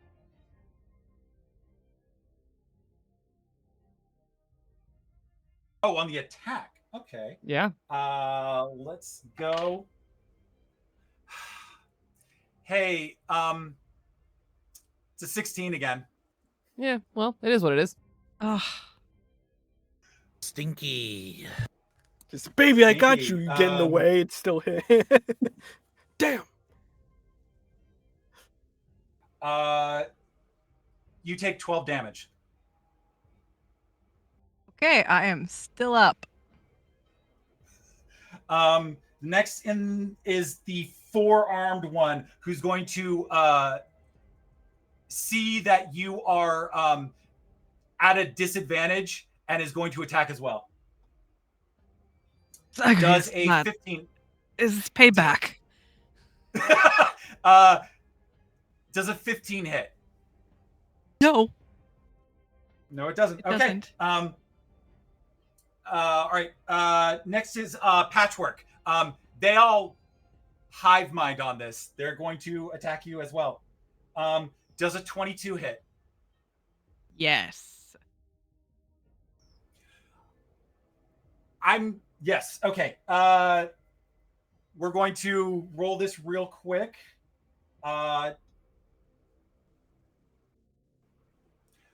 You take 16 damage. Oh, that's everything. So I had 2 hit points left, and my full health is 14. So that is that You're- insta death in this game? You're dead. Yeah, you're dead. I'm asking the GM. You know what? I'm feeling generous. I'll allow you on your turn to make a death saving throw. Okay. Cool. Anyway, moving on. I'm terrified. It's actually your turn, Achilles. Achilles, you get to roll a death saving throw. Please pass. Go. What did I get? 3. No. Just like my boss. Everyone is able to see on this beachhead as these Zagreus swarm around Achilles, and immediately they have this impulse of just attack, and they take you down. There's all of your training as it's like trying to kick in. It's just there's something that is just kind of a little bit sluggish and holds you back enough that you aren't quite there, and you feel your spirit leave. Okay, next turn is Nike. All right. Well, this is going terribly well. When observing everything, you said they felt more like they were acting in reaction to being hit, and not that they felt like they were hit. Do I get a sense they're actually physically here, or just wisps of something interacting with us? Go ahead and make an insight check. Oh, that was almost rolled, but it rolled away. 12. I'll say what you are coming to understand is that these are creatures in nature, but their impulses and everything that controls them is very much like step by step. Like you're watching a thing that doesn't understand the processes that it's going through, but goes through them regardless. So it's this happens, I do this. This happens, I do this. There is no acting on their own forethought or premonition or intuition. Everything is this happens, I do this. And I would like to, at this opportunity, right before you take your turn, just so that you are aware of everything that is happening on the field, I forgot to bring up something that happened recently. First of all, thank you for spending your points on the channel rewards. Those are very helpful. But we'll get to that in a moment because Puck, thank you so much for paying for Revivify. Hades, you are brought back onto the field. Hades, you are back. You are fully in the flesh. that brings me to my second point. Point redeems in the channel. There's a couple of things that are available, and one of them is that you invite a creature of myth onto the field for these players. So thank you very much, Flynn. You all watch as Hades springs back to life, just like that like breath of air comes back to you. And as that rumbling breath comes through, as the Zagreuses are descending, in the air, a horrible sound echoes across the field. And you turn up to see the winged, scorpion-tailed, lion-bodied manticore flying over you. Oh, thank you, Flynn. Thank you for your point redeem. Yes, thank you. Thank you very much, Flynn. There was just a big button there that Flynn needed to push. Yep. So, welcome back, Hades. Anyway, now that you're fully aware of the battlefield before you, Nike, how would you like to respond? Yeah, she sighs with great resignation as I think visibly we see after coming out from the Styx, her wings are no longer these beautiful, like voluptuous, like feathered. They now look more like a watered down, like if you ever dipped an owl in a pool of water. It's now just this soggy cape because of those powers stripped away from her. And she's feeling it. But she's also very indignant and wants to at least take something out with her if she has to go down. So she brandishes one of the swords and goes rushing up to the closest Zagreus copy. I'll say you fully take on the Zagreus with the skull helm on. All right. Make sure I got my numbers. There we go. Right, that is a 19 to hit. Absolutely hits. Short sword. All right. That is a numbers 7 piercing. And I can bonus action because I have 2-weapon fighting. So I picked up a dagger along with my sword, so I can bonus action stab this guy. Go for it. Absolutely. There's just like this surge. She is silent in her strikes coming in, just focused on her target. As she rolled a, what's my dagger? A dirty 20. Yeah, it hits. And you, doesn't matter the damage. You slash and parts just kind of like, you're not cutting Zagreus apart. He's already apart. You're just kind of giving it a little push. And it just falls to pieces and dissolves. And you are left with an entire beachhead still full. Let's see. So that's all of your actions in combat, correct? Yes. So Nike just stands straight, sword and daggers in hand, and looks across the field to those that remain still standing and to the Hades that just popped back up and just gives a sharp nod.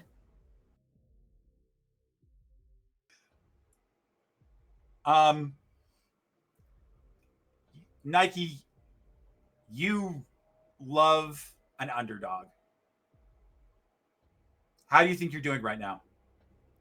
Oh, I feel fantastic. I'm ready to just be slaughtered by this winged beast above me and accept the fate of which befalls us. Speaking of which, we're going to go on to Too Many Eyes is just ready to fire an arrow and is going to take a look at the withered angel that just came out of the water and is going to roll the nat 1. It twangs and the arrow absolutely skewers the other Zagreus that already is absolutely covered in arrows. I'll roll damage on that. Yeah, I think at the miss, her head just does a sharp turn in the direction of that Zagreus. My son was definitely taught. You're trapped in here with me.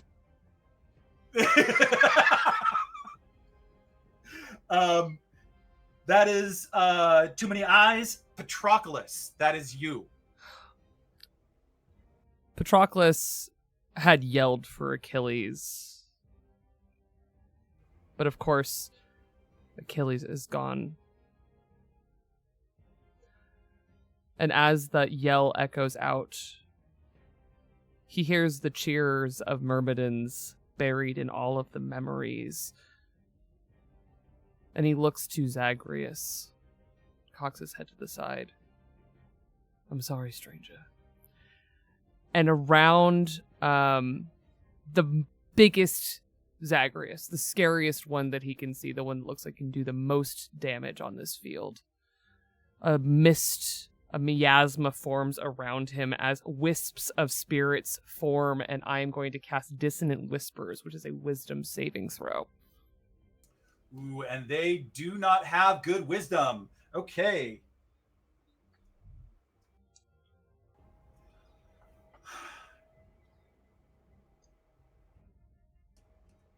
So they get a -3 to their wisdom, but it doesn't really help if they roll a nat 20.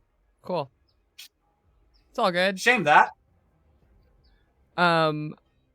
Honestly, I think part of the problem is that Patroclus' heart is not in it. Zagreus was a sign of hope and the reason why he has Achilles in his life again. Bringing him harm in any form hurts too much. And those spirits that are meant to be frightening to others are rallying to anything called Zagreus.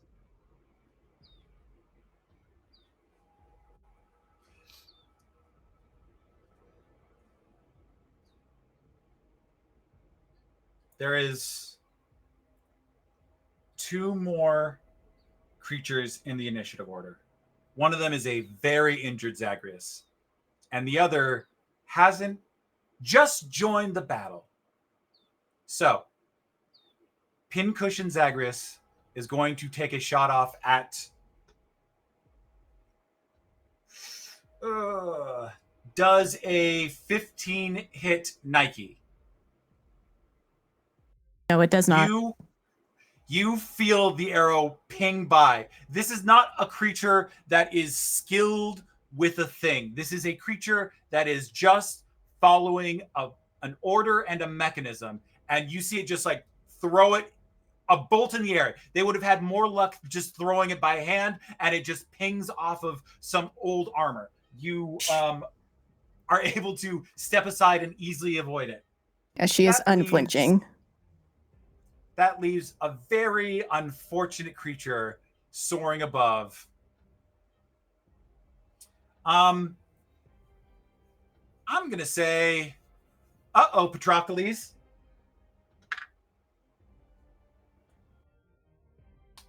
This monstrosity comes down, its shadow enveloping you in what you can surely sense is, well, the Greek god Moros isn't here, but you could quickly see him stopping by.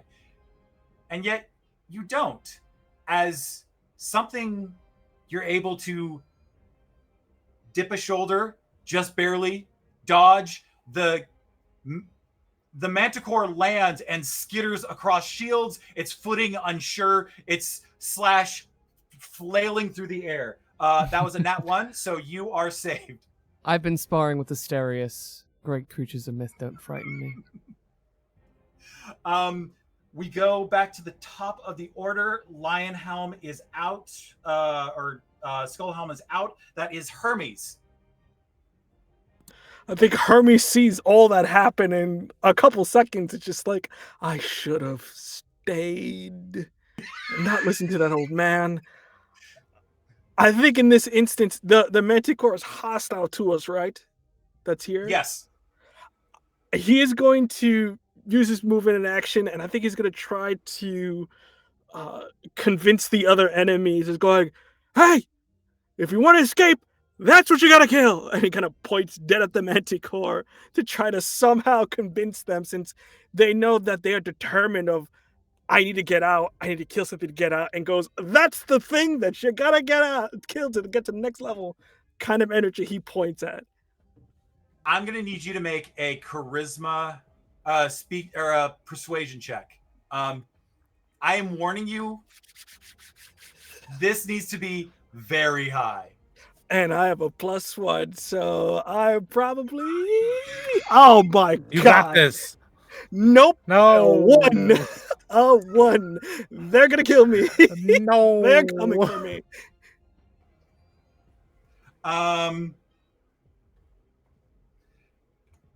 Okay.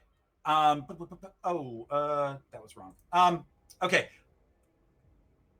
Yeah, you The chat. shout The chat out, says, What does the chat say? The chat says Reroll. reroll. Reroll?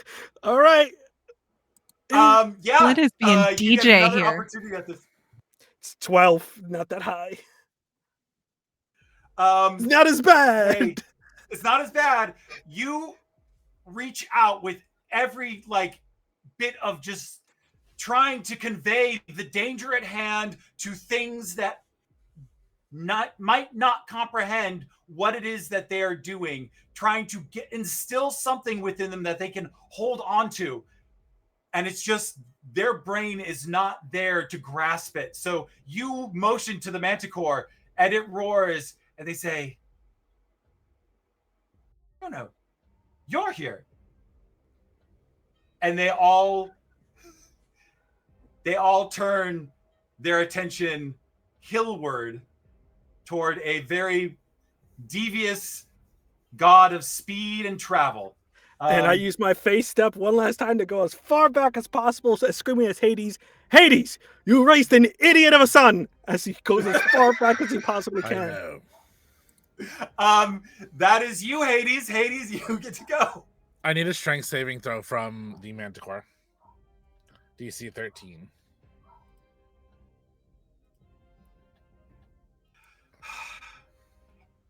Sometimes the dice tell a very compelling story, and it is a nat 20.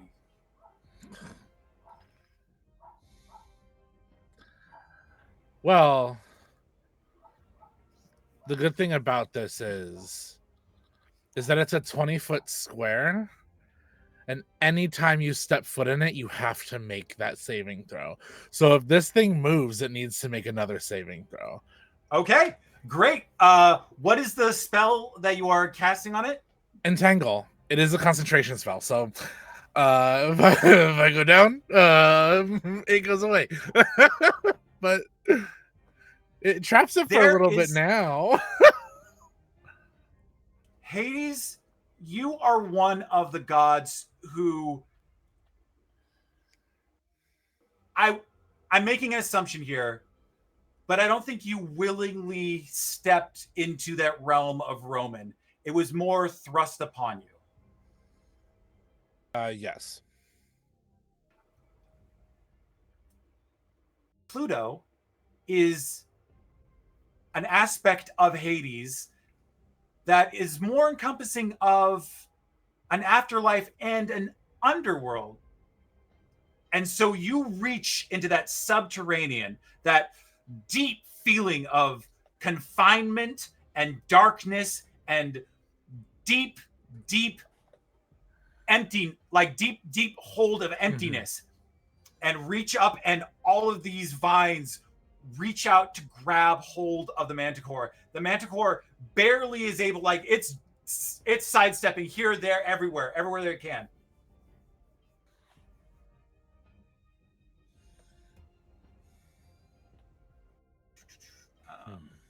Let's see. But that is, you know what? But you said it's a square, so everyone has to make. It's a 20-foot square, so anybody around the Manticore. Yeah. Okay. I'll just do a couple saves here. You said the DC was 13? Mm-hmm.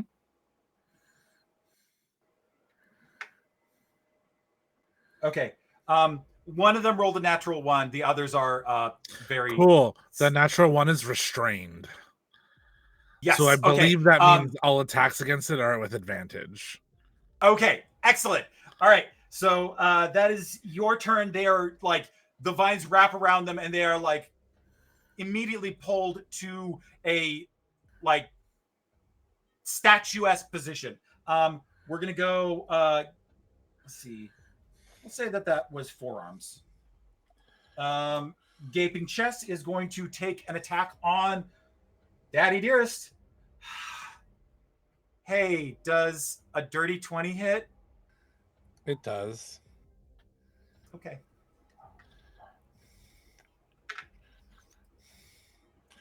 Oh, level 1 Hey, sucks. what does 14 damage look like? I'm down again. Zag is able to immediately like shift around and just like land a blow right across you.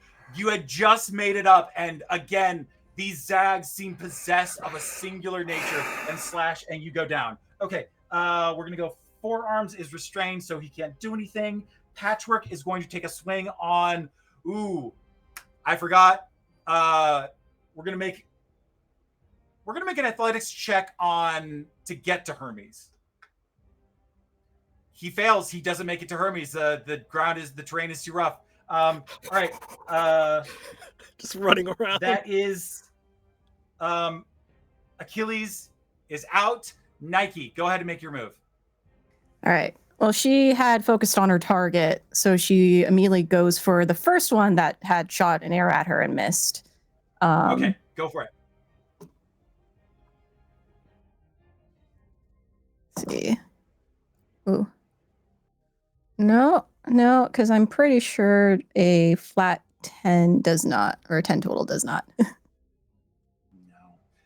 No. You are also on difficult terrain, and you make a move for it, and it's able to like shift its position just enough that you are struggling to like connect with it, and it just doesn't hit. So we're going to. Is there anything else you like? Bonus to do action. Bonus action. In the Fury, as I swing one way and completely miss, I sort of turn with a backhand swing of my dagger to try and strike it.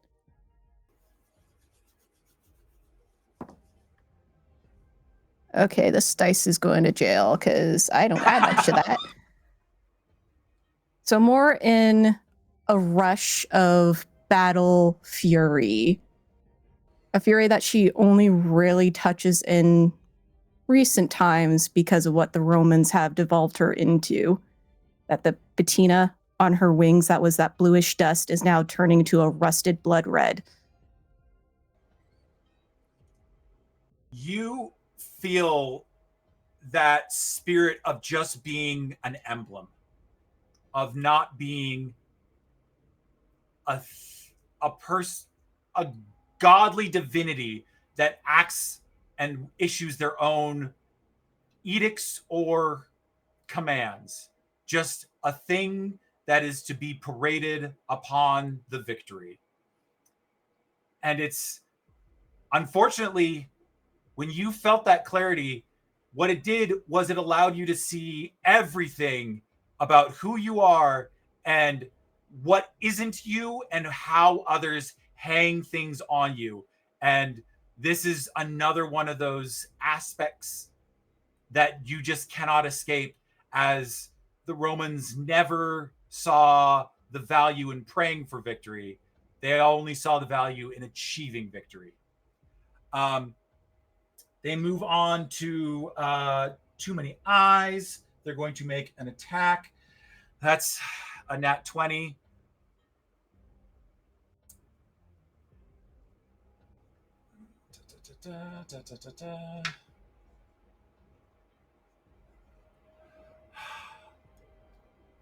Hey, Nike, that's 17 damage your way.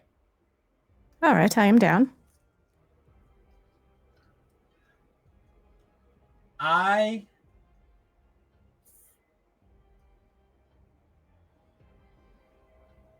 There was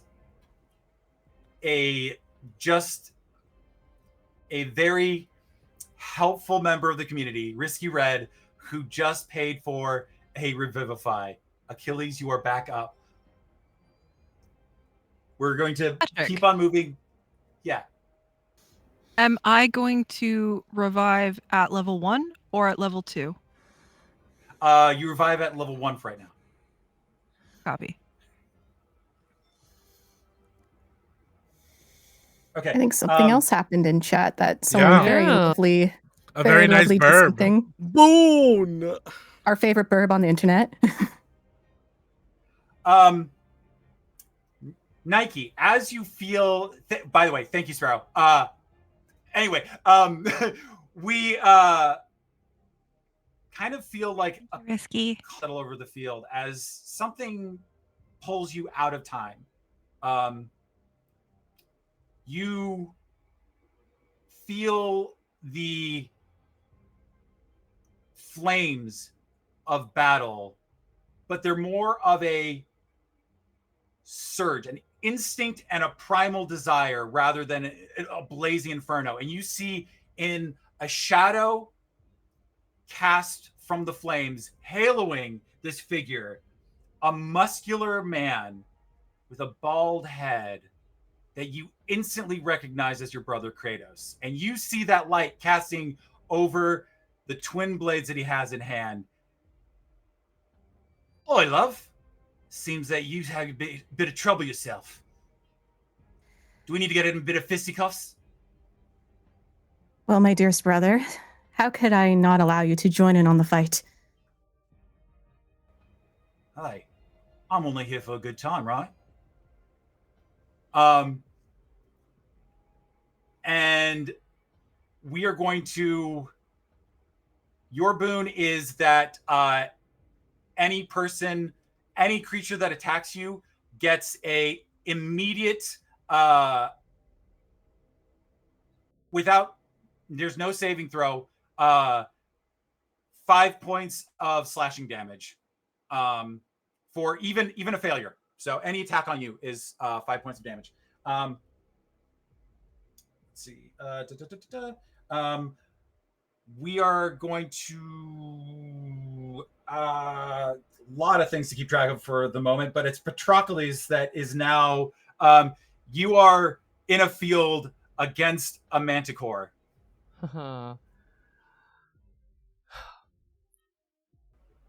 Spear in hand and feeling that pull of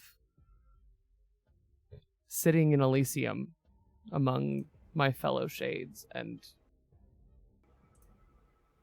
not having had to do anything so urgent, so dire, so needed in so long. Something stirs deep in Patroclus. And he flips the spear over once, twice in his hands, writes it on his arm, puts it up high, and sets himself before... I think... Oof. He lets out a loud call across the field. He can feel something change in the air as many people are down. Who is even still up?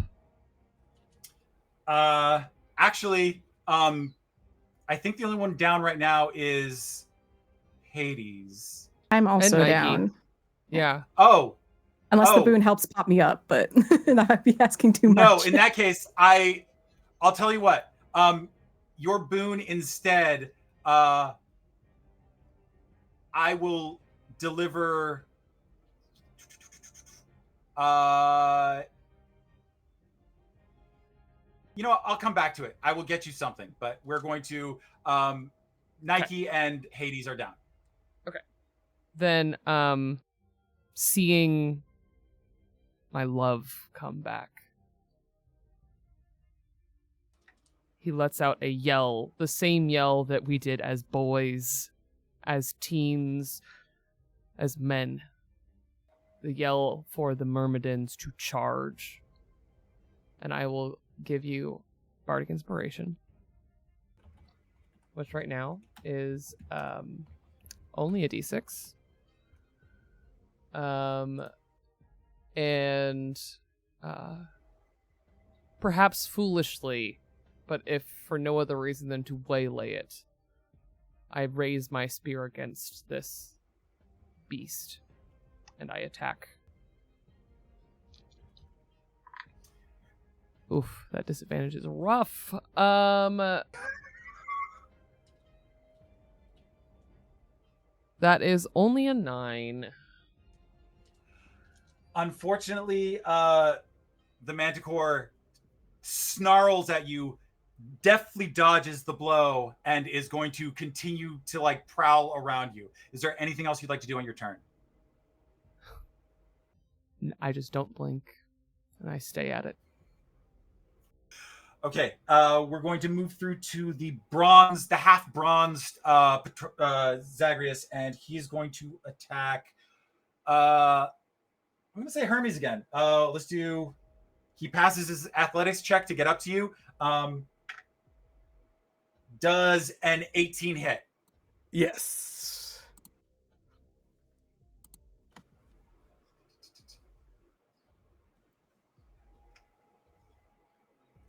What does 14 damage look like? I am down, not dead. Okay. This creature shambles up the shoreline, comes at you with a fury, and slashes at you. And you feel yourself just kind of like lose that divinity that kept you tethered, and you just kind of like, and you fall backwards onto the pile of detritus and armor. Okay, we're going to move through to the Manticore. Manticore is going to make an attack on Patroclus. So let's.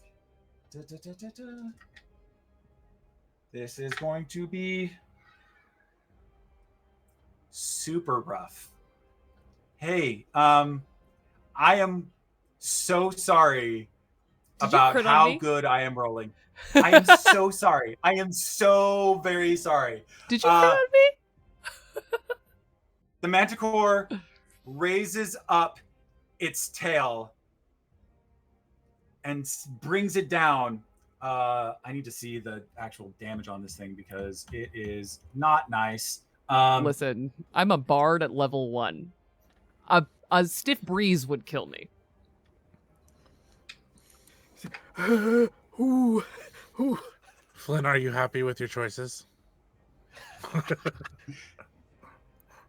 You take 16 points of piercing damage with additional poison damage, but I don't think it matters. With additional poison damage, I am just dead. Yeah. Yeah. If it does more than 2, I raise my spear just to block it because a Myrmidon doesn't die without trying. And I fall. You put up a valiant fight, and this thing absolutely skewers you in a way that there's no coming back from. And as you feel the life ebb from you, Nike, you can kind of like have an overview of this. You hear your brother's voice. Hey, knuckle up. And he's going to dive out of the fire and bring down the twin blades, roaring as he consumes all of the Manticore, removing it from the field. That leaves Hades. Death saving throw? I have one person that goes in front of you. Let's see if they hit. Natural 1. All right, it's your turn. Death saving throw. Here we go. 17. You absolutely hit. Go ahead and do damage. Well, that was a death saving throw, so I passed the death saving throw because I was down. Oh, you were down. Oh, Yeah. Okay. Well then, good. Go ahead and you pop back up. Cool. How much do I pop back up with? 1? 5 hit points. 5? Okay, cool. Awesome. I'm gonna bonus action Blessing of the Raven Queen and teleport 30 feet away from this thing. Okay. And then I'm going to Starry Wisp at it. Go for it. Does a 19 hit? It absolutely does. For 8 radiant damage. You see it, the light casts over its face, and it like hisses at you. Just it works. And then I think, if I'm not mistaken, 1, 2, 3, 4. Oh wait, no, Achilles is still up.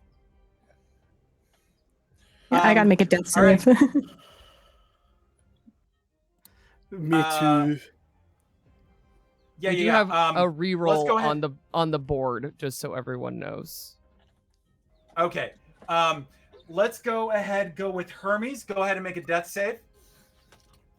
Please get back up. Please get back up. Please get back up. 11. Oh no, 14. Okay. Okay, you Just come pop right back up. You pop back up with 5 hit points. Go ahead and do your turn. Oh my god. Okay. What's still around us in terms of enemies? You have killed one of them, And there's 6 others. and the Manticore is gone. Fantastic. Run or hide, run or hide, run or hide. I think he's too curious to see what's going on because he can see that understanding. This is quite difficult. So I think he's going to, being in this position, going to use his action to hide, to still try to use his I'm dead and to just hide in the corner. So he's going to try to stealth. Stealth check. Oh, sweet Lord. 8. Too loud. You are scrambling over like shields and armor, and it's just there's no way to hide you. That's your turn. We're gonna move on to Forearms. Is gonna go at Hades. Please no. What's that? I said please no. Does a 15 hit? Exactly. Okay. I'm stressed.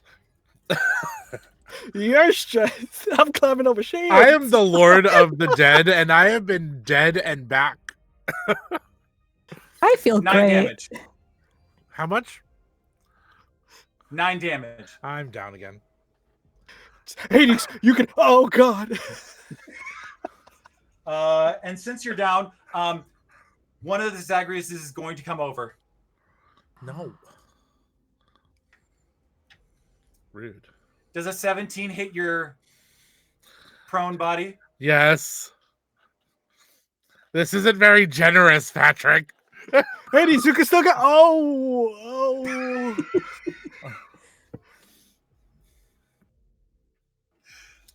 I'm dead. Hades is dead. All right. We're moving on to Achilles. You're back up. Yay.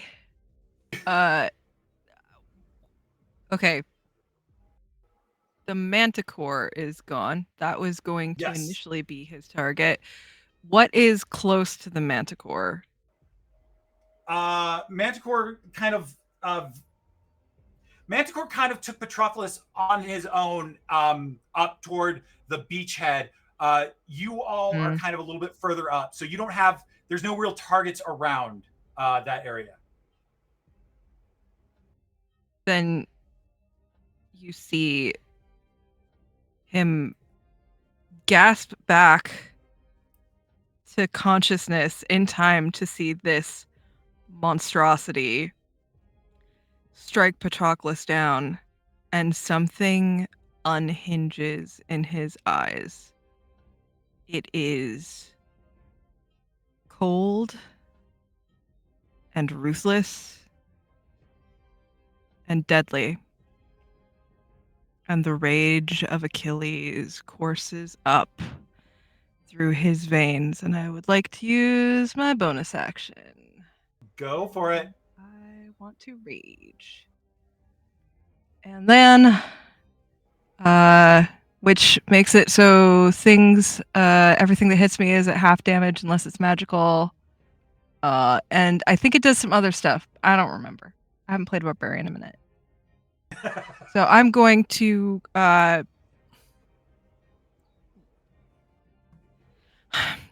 that cry that Patroclus let out is still like echoing in Achilles' ears, and he also lets out the cry of a Myrmidon in battle, and he does not see Zagreus anymore in these. He sees pincushions. He sees dominoes to fall, and he is going to run at probably the most injured, full like shield, like kind of slinging back onto the arm so that he can do the full like twist in the air with the spear and bring it down as full force as possible. Okay, that's a dirty 20. All right, you absolutely wallop this guy. It's the archer with all the like arrows sticking out of its back. It is clearly barely hanging on. Go for it. And that I digitally rolled on accident, but we'll go with it. It's a 10 total damage. Yeah, you tear this thing apart. The rage that you finally allowed yourself to feel just absolutely eviscerates this thing. Though evisceration is not how we would describe it, because it is just barely holding on. It's tatters, and just you finally give it the oomph that it needs to just blow and billow in the wind into nothingness. Is there anything else you'd like to do on your turn? For flavor, I'm going to take whatever body part is stuck to the spear and flick it so it's further away from the rest of the body. And then were I to have remaining movement, I am going to move towards Patroclus with my front to the enemy, my back to him. And that is my turn. All right. That is Nike. Go ahead and give me a death saving throw. All right, let's do this die. Nope. Nike, you watched as Kratos valiant, like you saw the absolute joy as he was unbridled in his absolute devotion to your cause and your aid. He completely subsumed the Manticore, and you have just enough within you to watch it completely vanish from the field before you lose consciousness and are gone. All right, we are going to go to. Oh no. Okay. Hey, Achilles, does a 19 hit? Yeah. Okay. I don't know how much I was supposed to pop back up with. It was Revivify, so you come up at full health. Yeah. Okay. You take 12 damage. It's piercing. Okay. Halved. Oh, great. Yeah, 6 points of damage. That's okay right now. All right. That's a 17. Does a 17 hit? Yes. Yes, it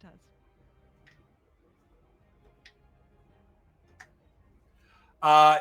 10 points of damage, piercing. Half to 5. Oh. Right. What a roller coaster. You're doing great, Achilles. Hermes, I'm gonna need a death saving throw. Get you. I have to go back to 0. 13. You pop up with 5 hit points. Okay. Gaping chest wound is going to take a strike at. Oh, wait.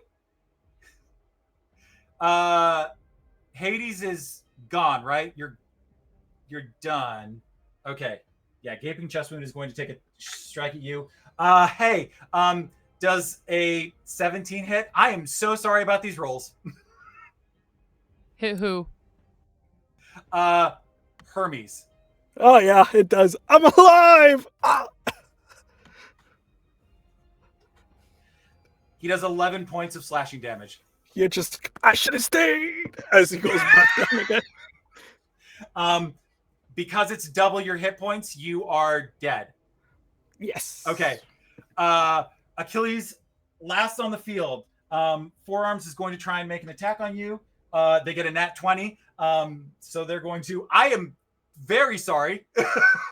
No, you're Achilles not. swaying not. on his feet, bloody, just like, lad, I bested you. I taught you how to fight.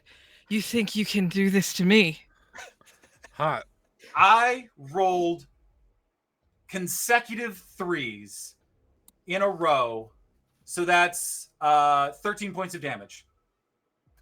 Halved. You know, it's enough to take me down. Doesn't kill me fully, but I think just like punch drunk and being arrogant, thinks that he sees 4 arms because he's kind of delirious, not because there's actually 4 arms there. And one of those arms just absolute sucker punches him right in the bridge of the nose and he collapses. The rest of the Zagreuses descend upon the last remaining member of the team, and you are finished. All of you lose your last connection to the field, and you feel yourself drift away for a moment, and then you come up sputtering from the River Styx, back in Hades's palace. You're alive and well again, and you are fully intact. Achilles on it. Skelemus the Younger looks at all you. Is like, oh, that was a short trip. Shut up! You want to go again? Shut up! No, you don't get to talk. Oh. You just hear this howl of anguish. Achilles is like on his hands and knees, dripping wet, disoriented, and he's having a trauma flashback right now, and he's not good, and he's making really upsetting noises right now. Achilles. Achilles. And like land in the tumultuous ocean, disbelief in his eyes, grabbing Patroclus and climbing up and pulling him down in the process, and just eyes wild. Patroclus grabs him by the head Yeah. and pushes their foreheads together and just takes a slow, deep, not needed, but so needed breath.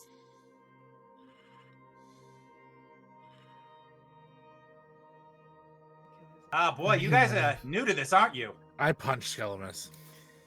And then I go in for a kick. He collapses into a pile of bones on the floor, and that's where we will end this session of Hades Coda. Amazing. Thank you, everyone, for watching. Incredible. This was so much fun. I have been Patrick, your game master. My pronouns are he, him. I'm on Blue Sky at whatever I'm at. You'll find it. I will throw it over. Mr. Patrick K. Hold on. Mr. Patrick. I will throw it over to Chris. Hi everyone, I was your scared flash boy Hermes for these preceding evenings, and my name is Chris, he, him. You can find me on Blue Sky at VO Cologne. That's COLON. And my channel, Tiano Tales. We're working on stuff right now, but we got a bunch of stuff out there for you to enjoy in the meantime. So you can go check that stuff out. And I'll pass it off to Lina. Hello. Thank you, everyone. I have been Lina. I have been Achilles. Well, I continue to be Lina. My pronouns are she, her. Achilles' pronouns are he, him. You can find me on the internet at Lina Fisser on Blue Sky and Instagram. And if you find me somewhere else, go for it. I don't remember where my screen name is. And I think, did I do it all, Kai? Did I do it right? Yeah, you're doing good. Pass it on. Pass it on. Great. Okay, I'm passing to Natalie. Hi, everybody. I am Natalie, she, they, and I was playing Nike, who apparently to chat is hot goddess. So if you worship her that way, maybe we'll get a different version of her. So keep it up, please. I am Ghost Candle most places on the internet, mainly on Blue Sky. I'm an artist, actual play performer. So follow me to see what I'm up to next. And I will pass it on to Derryk. Hi, everybody. I'm Derryk. I use they, ze, and he pronouns, and I have been Hades, Lord of the Dead, who uses he, they pronouns, who may or may not love getting into fights with his older brother Zeus. But you can find me out on the interwebs at Derryk Does RP. That's DERRYKGOESRP, or roleplay. We play TTRPGs. I'm not spelling roleplay for you. You can also find me over at Queers and Spears, which is my personal AP, where I throw rocks at my players and see what they do. Which we have a lot of stuff coming up, a lot of great series coming up, which may or may not have someone at this table involved, and other cool people. So just keep an eye on our socials to figure that out. And I'm gonna pass it to Kai. Thanks, Derryk. Hi, everyone. I'm Kai. You can find me everywhere as Estella of Imladris. I have had the most wonderful time playing Patroclus, who does not want to be here. And you can find me doing all kinds of stuff. I am a TTRPG performer, game designer, consultant, costumer, and I also stream a lot on Twitch. You can find me tomorrow, Monday, because tomorrow's Monday somehow, over on my channel with a new episode of Seems Right, my show about costuming and storytelling. You can find me over on over on Happy Jacks RPG on Tuesday for Road to Nowhere, which is an electric state actual play where I play someone who doesn't know where their own body is, which is such a treat. And then Wednesday you can catch me over on my own channel doing more gaming, non-TTRPG, probably gaming. And then gosh, I have so many things going on all of the time. And then the big thing going on in the next week and change is a show that I'm in with Tender Vicious Studios called Lori's House, which I love so very much. It is a podcast show about memory and community and the selfless act of self-exploration. I am the GM and the architect role for that, and also one of the co-game designers for the game we play in that, which is called The Home We Remember, which you can go and actually buy in like a week on the internet. Our Ash Can is being released through Frivolous Bear Studios on September 8th. It is a tarot-based game that is made for a group but is inspired by solo journaling games where you can go explore imperfect memory with people that you want to explore beautiful, tragic stories with. So you can go check that out. And I also just always on the internet, and you will find me here on the internet always, basically. And with that, I'm going to bounce it to Patrick to say our final goodbyes. Okay, well, thank you everyone for watching the premiere episode. Come back next week, same time, where, you know, maybe things might go a little bit better. I mean, it could happen. Fantastic. Well, with that, good night, everybody. We're going to find someone to raid. Stick around. Good night.